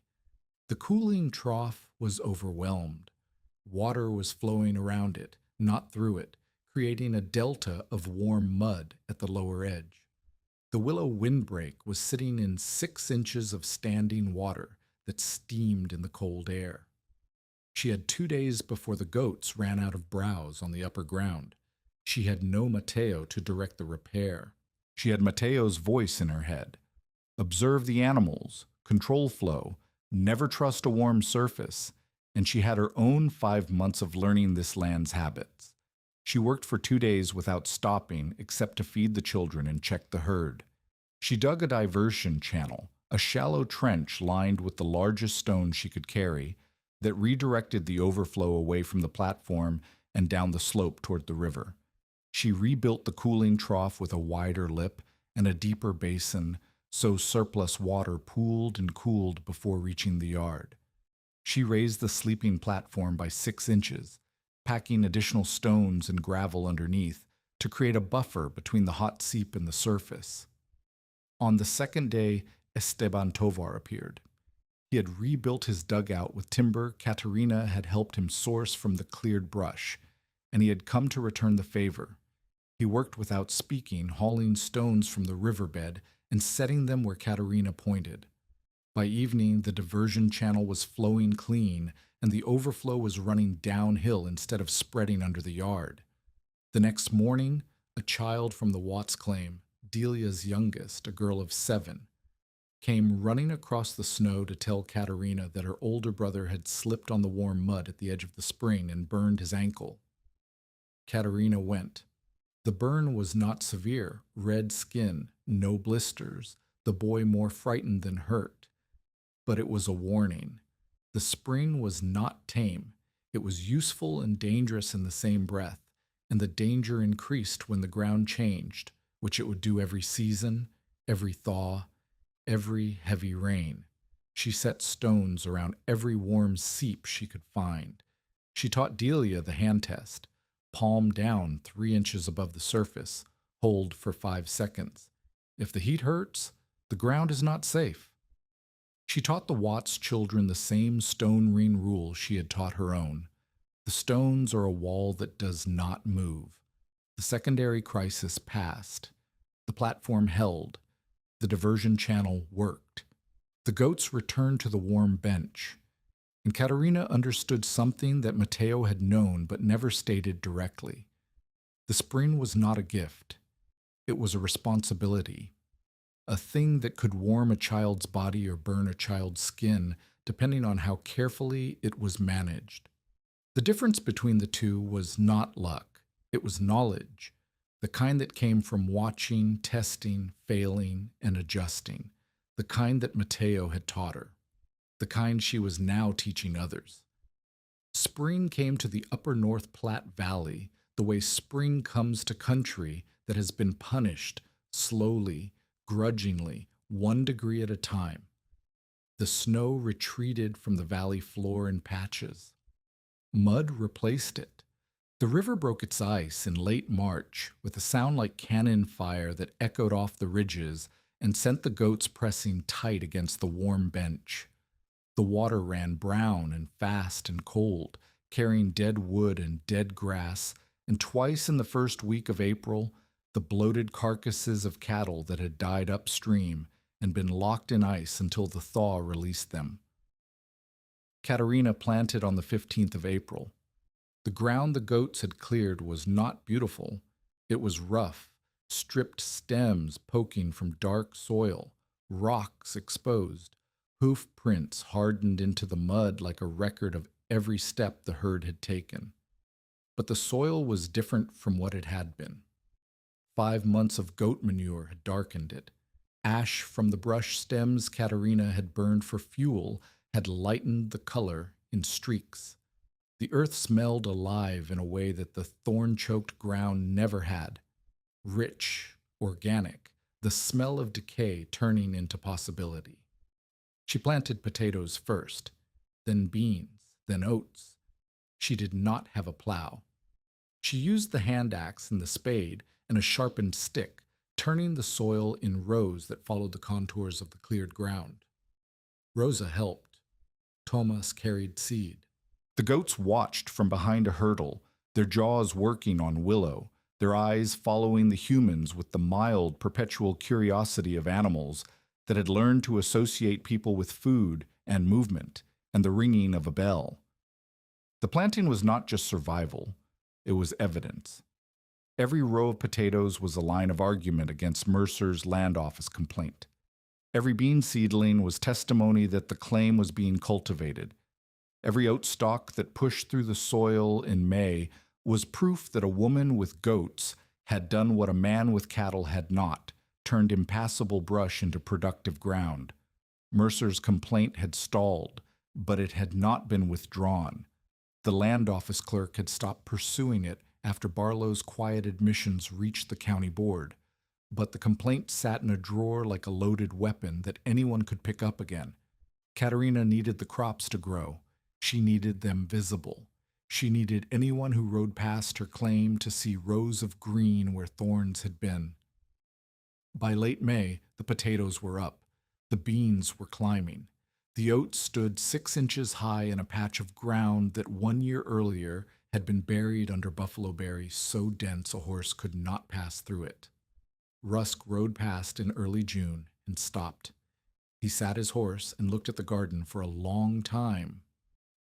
"You grew that in goat manure and ash," he said, "and cleared ground and water and work. I have seen homesteads with 2 men and a plow team that did not have crops this thick in their second year. They did not have 142 goats preparing the soil for 6 months. Rusk almost smiled. Almost. His face was not built for smiling, but the muscles around his eyes shifted, and Catarina saw it, and she understood that Rusk's conversion was complete, not with a single dramatic admission, but with the slow accumulation of evidence that his expertise could not explain away. Mercervale's final move came on a hot afternoon in the second week of June, 1887. He rode onto the claim with a deputy named Sills and a piece of paper that he held in front of him like a shield. The paper was a trespass complaint. Mercer claimed that Catarina's goats had crossed her boundary and damaged range grass on the open land south of her claim. Catarina was in the goat yard when they arrived. She set down the bucket she was carrying and walked to meet them. Rosa stayed at the shack. Tomas sat on his rock. "Your animals are off your ground," Mercer said from the saddle. He did not dismount. He never dismounted on her claim. It kept him above her, and men like Mercer understood what height meant in a conversation. "I have 3 riders who will swear they saw goats south of your wire." "My goats have not left the claim in 3 weeks, Catarina said.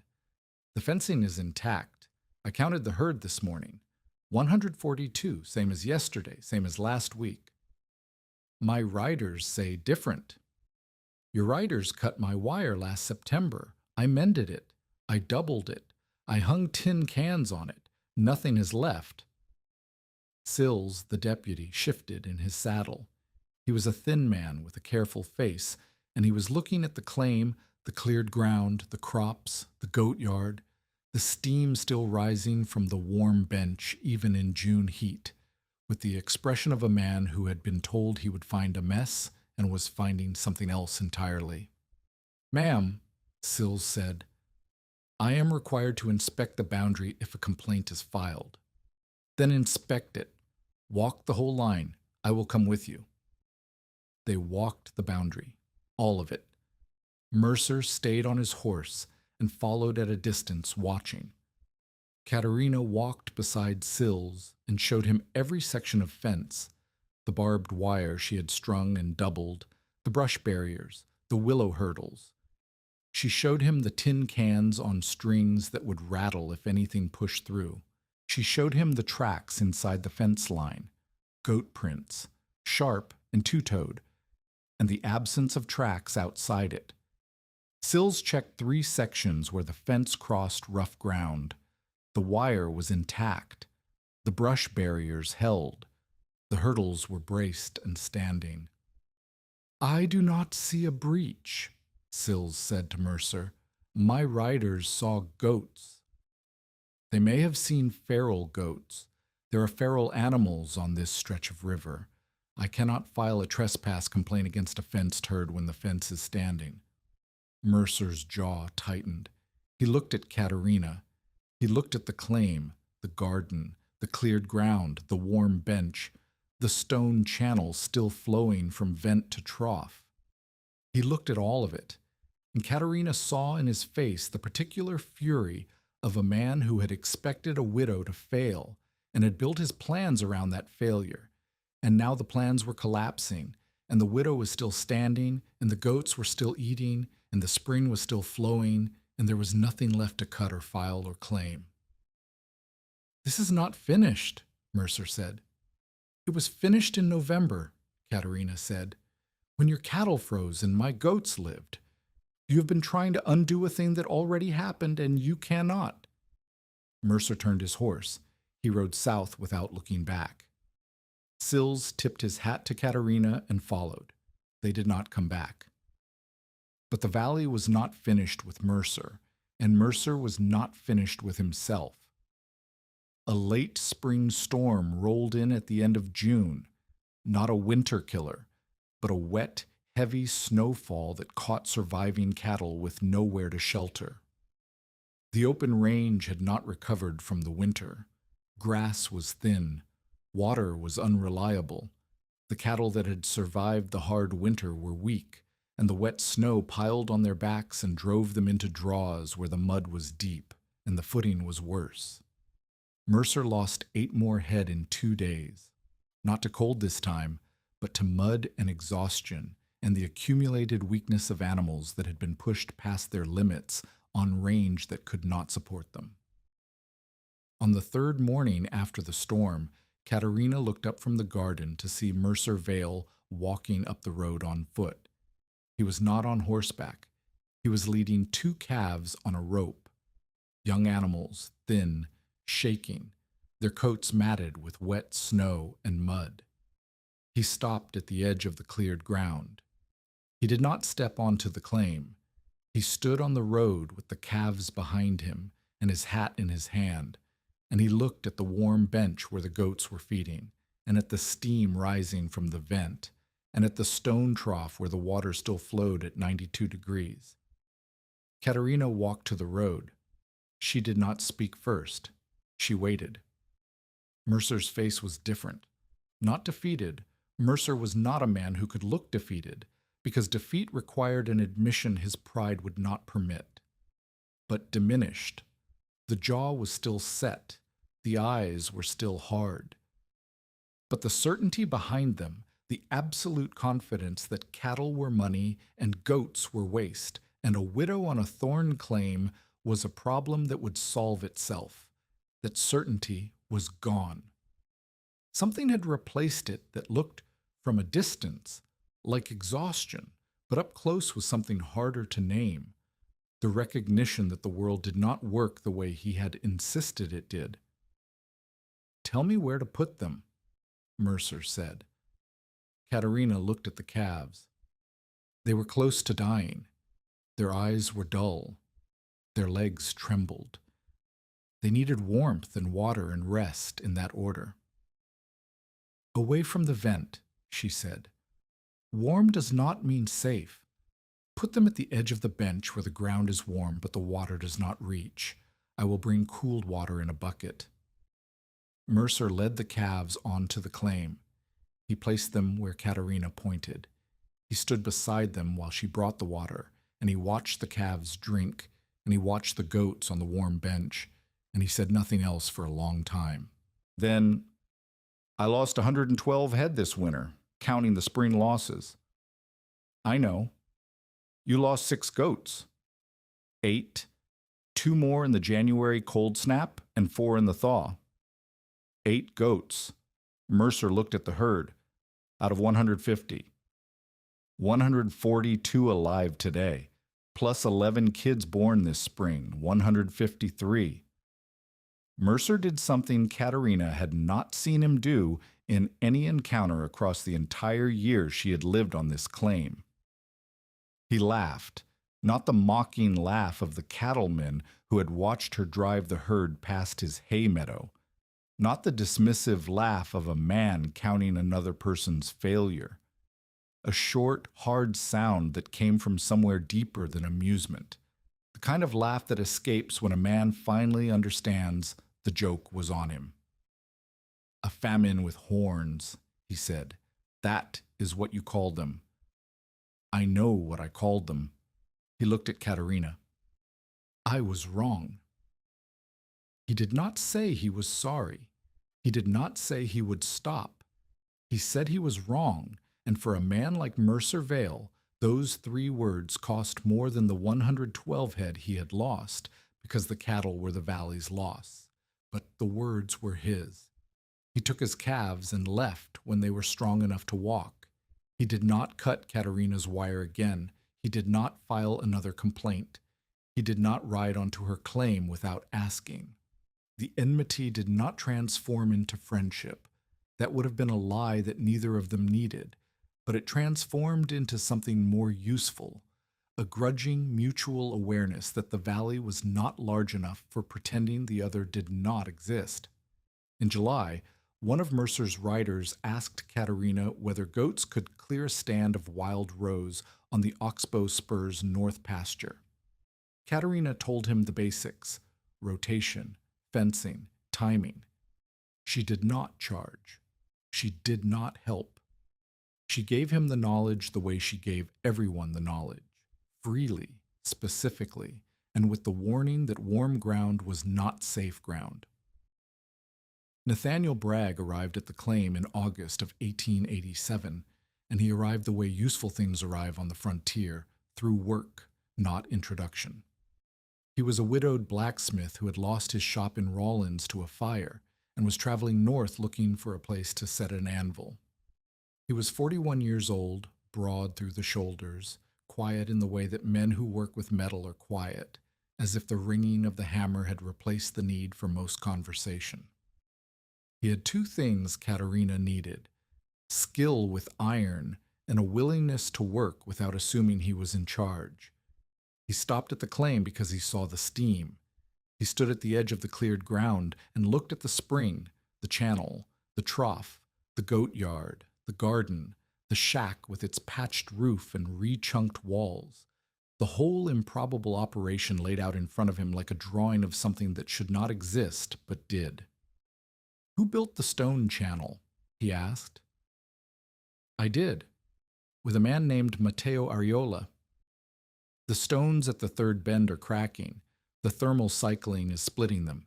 You need iron staples to hold the joints, or the channel will fail when the water pressure rises." Catarina looked at the third bend. She had noticed the cracks. She had packed them with mud and gravel, but the mud washed out and the gravel shifted, and the cracks were wider now than they had been in the spring. "Can you forge iron staples?" she asked. "If I have a forge, which I do not at present." "I have a cracked stove door. Could you fix that too?" "Show me the stove." He fixed the stove door with a piece of strap iron and a borrowed hammer, working on the shack floor with Rosa holding the light and Thomas watching every strike with the intense focus of a 6-year-old who had just discovered that metal could be shaped by force. The door sealed. The smoke stopped leaking. For the first time since arriving on the claim, Catarina could breathe inside her own home without tasting ash. Bragg built a small forge from riverstone and scavenged iron. He set it near the warm bench, where the geothermal heat kept his water bucket from freezing in the morning. He forged iron staples for the channel. He forged hinges for a proper gate on the goat pen. He forged a poker for the stove and a hook for hanging the lantern and a flat scraper for cleaning hooves. He did not move into the shack. He built a lean-to where Matteo's had stood, and he kept his tools separate, and he asked before he touched anything that was not iron. The distinction mattered. Other men might have arrived and assumed the widow needed a man, assumed the farm needed a husband, assumed their presence was a rescue. Bragg assumed nothing. He worked. He asked. He listened to Catarina explain the spring, the rotation, the browse reading, the bell nanny, and he absorbed it the way metal absorbs heat. Slowly, completely, without losing its own shape. Their courtship, if that word applied to something so practical, developed through shared labor. He fixed the trough gate. She showed him how the goats moved. He reinforced the windbreak with iron bracing. She taught him which plants the goats refused. They stood side by side at the warm bench one evening in September, watching the steam rise and the goats settle, and Bragg said, "This is the most sensible operation I have seen in Wyoming." "It is the only goat operation in Wyoming." "That is part of why it is sensible." They married in the spring of 1888. The ceremony was at the Saratoga Church, witnessed by Rusk, Alma and Dunkeen, Delia Watts, and a scattering of neighbors who had once called Catarina simple from grief, and now called her the woman at Steam Bench. Rosa stood beside her mother. Thomas held the ring. The bell nanny, tied to the fence outside the church, rang her bell once during the vows, and the congregation laughed, and Catarina laughed, and it was the first time some of those people had heard her laugh since Joachim died. By 1889, the claim had a name and a shape: Steam Bench. The name came from the neighbors, from the riders who passed, from the travelers who looked for the column of vapor before they looked for the house. It was not a grand operation. It was not a ranch in the way that the Oxbow Spur was a ranch. It was a small, specific, fiercely maintained place that produced goat milk, goat kids, brush-clearing labor, vegetable crops, and orts in emergencies. Warm water to anyone who needed it, and never to anyone who had to pay for it in a storm. The lower paddocks were clear. The garden expanded every spring. The goat dairy shed, built by Bragg with riverstone walls and a willow beam roof, stood beside the warm bench, and the milk was warm when it came from the nanny, and the shed was warm from the ground, and the whole operation ran on a kind of heat that cost nothing and answered to no market.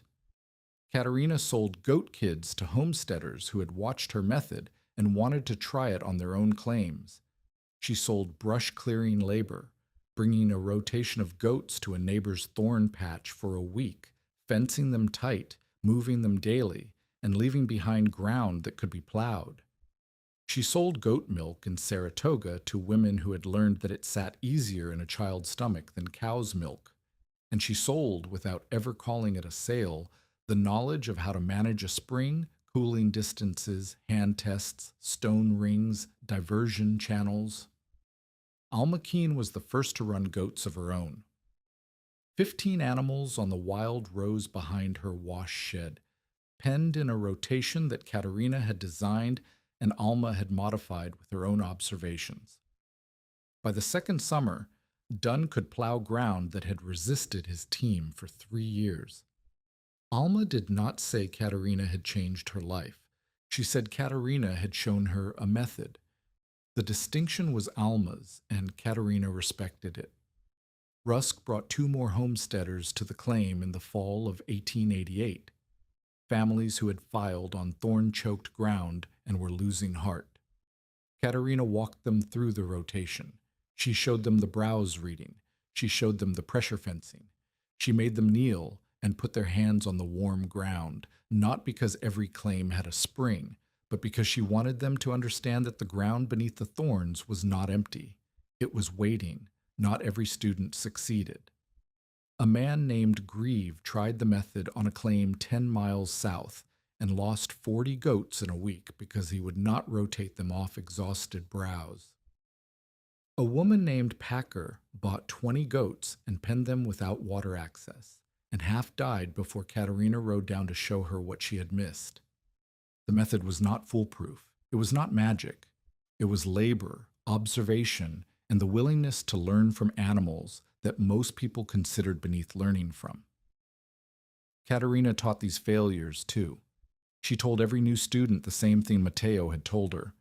You are not asking what goats are worth. You are asking what they know. A letter arrived from Fort Collins in the spring of 1889. The handwriting was shaky, looser than Mateo's hand had been when he left. He wrote that his lungs were better in the lower air. He wrote that his cousin's family was kind. He wrote that he had heard, through a freighter who passed through Saratoga, that the widow at Steam Bench had survived a second winter, planted a garden, married a blacksmith, and taught 3 neighbors how to clear brush with goats. He wrote one last line. The bell is still ringing. I can hear it from here. Catarina folded the letter and put it on the shelf beside Rosa's first ledger, a small notebook in which Rosa, now 11, kept accounts of milk production, kid births, and brush clearing contracts in a handwriting that was precise and careful and nothing like her mother's. The years compressed the way frontier years always compressed, not evenly, not gently, but in a rhythm of work and weather and the small accumulating changes that turned a desperate claim into a life. 1889. The garden doubled. Potatoes, beans, oats, squash. The goat manure and ash had built soil that Rusk said was richer than any he had tested in the valley. Bragg forged a proper plow point, and Catarina pulled it behind a mule she traded 3 wethers to acquire. She plowed the first furrow in ground that had been thorn brush 15 months earlier, and the mule strained and the soil turned black, and Rosa wrote the date in her ledger. 1890. Thomas, now 10, took over the water channels. He mapped every seep, every warm spot, every crack where mineral water surfaced. He used sticks and string to measure the warm zone around the vent, and drew diagrams on flattened bark that he nailed beside the stove. Catarina looked at the diagrams one evening and saw something she had not expected, her son understanding the land not as a place to survive, but as a system to read. Mateo's lessons passed through Catarina, taking root in a child who had once sat on a rock and watched goats like they were weather. 1891. Catarina proved up her claim. The land office accepted her filing with testimony from Rusk, Alma, Dunn, and 3 additional neighbors. The clerk, who had once entertained Mercer's complaint, stamped the papers without comment. 160 acres, clear title, in the name of Catarina Alves Bragg. She walked out of the land office in Rawlins and stood on the same street where Joachim had been buried 5 years earlier, and she held the papers in both hands and breathed through her nose the way she had breathed through her nose when Dunlap brought the news. But this time the room did not tilt. This time the ground held. 1893. Rosa, 15, ran the dairy side, scheduling nannies, tracking yields, managing the contracts with Saratoga buyers who took goat milk on a regular basis. She kept 3 ledgers and could calculate a lactation curve in her head. Bragg built her a desk from planks he planed smooth with the forge scraper, and Rosa sat at it every evening after the milking and entered numbers by lamplight. 1895. A second spring vent opened on the lower bench where the goats had cleared a new section. Tomas found it. He was 14 and already taller than his mother, with his father's broad hands and his mother's habit of watching before speaking. He mapped the new vent, measured the flow, and designed the cooling channel himself, wider than the first, with iron staples Bragg forged to his specifications. Catarina let him build it. She checked his work once. The stones were set right. The cooling distance was correct. The hand test showed safe temperatures at the trough. "Your channel is better than mine," Catarina said. "Mateo's channel was better than yours," Tomas said. "I had 2 teachers." Within the first few years after the hard winter, 3 neighboring claims used goats for brush before bringing in cattle or plows. Catarina taught each one the rotation, the fencing, the cooling basin, and the danger of trusting a spring before testing its heat. The valley did not become goat country overnight. The cattle operations rebuilt on smaller, fenced, hay-fed models that the hard winter had demanded. But no one in the valley again called brush useless without pausing to wonder what might be growing or flowing beneath it. Alma Keene cleared her rose thicket and planted a kitchen garden that fed her family for 12 years. Esteban Tovar brought 15 goats to his rebuilt dugout claim and opened enough ground to run a small mixed herd of cattle and goats together, the goats clearing what the cattle could not reach. Catarina lived out her life on Steam Bench near Saratoga, with Rosa's ledgers on a shelf, Tomas's hand-cut channel maps nailed beside the stove, and Mateo's brass bell hanging by the door. In later winters, travelers crossing the North Platte Valley knew to look for the column of steam before they looked for the house. They found Catarina there in the years when age had bent her hands around the shape of fence wire and thorn stems, when her hair had gone white, but her step on the warm bench was still sure, still measuring, still testing the ground with her palm before she trusted it. Bragg kept the forge lit until his shoulders would not let him swing the hammer. The goats kept eating. The spring kept flowing.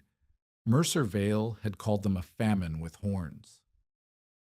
He had said it from horseback, watching a widow drive 150 mangy animals past his hay meadow, and the words had traveled through Saratoga like a verdict. A famine with horns. But the horns moved through thorn. The thorn opened ground. The ground breathed heat that had been waiting under roots and rock for longer than anyone on that river had been alive. And the heat kept children, goats, neighbors, and even a cattleman's calves alive when cattle froze along the river in the worst winter Wyoming had ever measured. On the last evening anyone recorded, an old woman stood at dusk on the lower bench of a claim she had bought for $14 and a filing fee. One hand rested on a fence made from stems the goats had stripped bare years ago. The other hand hung at her side, still carrying the shape of the brass bell she had just hung back on its nail. Steam rose through falling snow. The bell rang once from the warm yard, not the old bell, but its descendant, tied to a nanny whose grandmother had followed Catarina's willow branch through the first gap in the thorns. The sound crossed the clearing, past the stone channel Thomas had built, drifted over the garden Rosa's ledgers had mapped, and faded into cold air that smelled of sulfur and snow, and the particular silence of a place where something impossible had become ordinary a long time ago.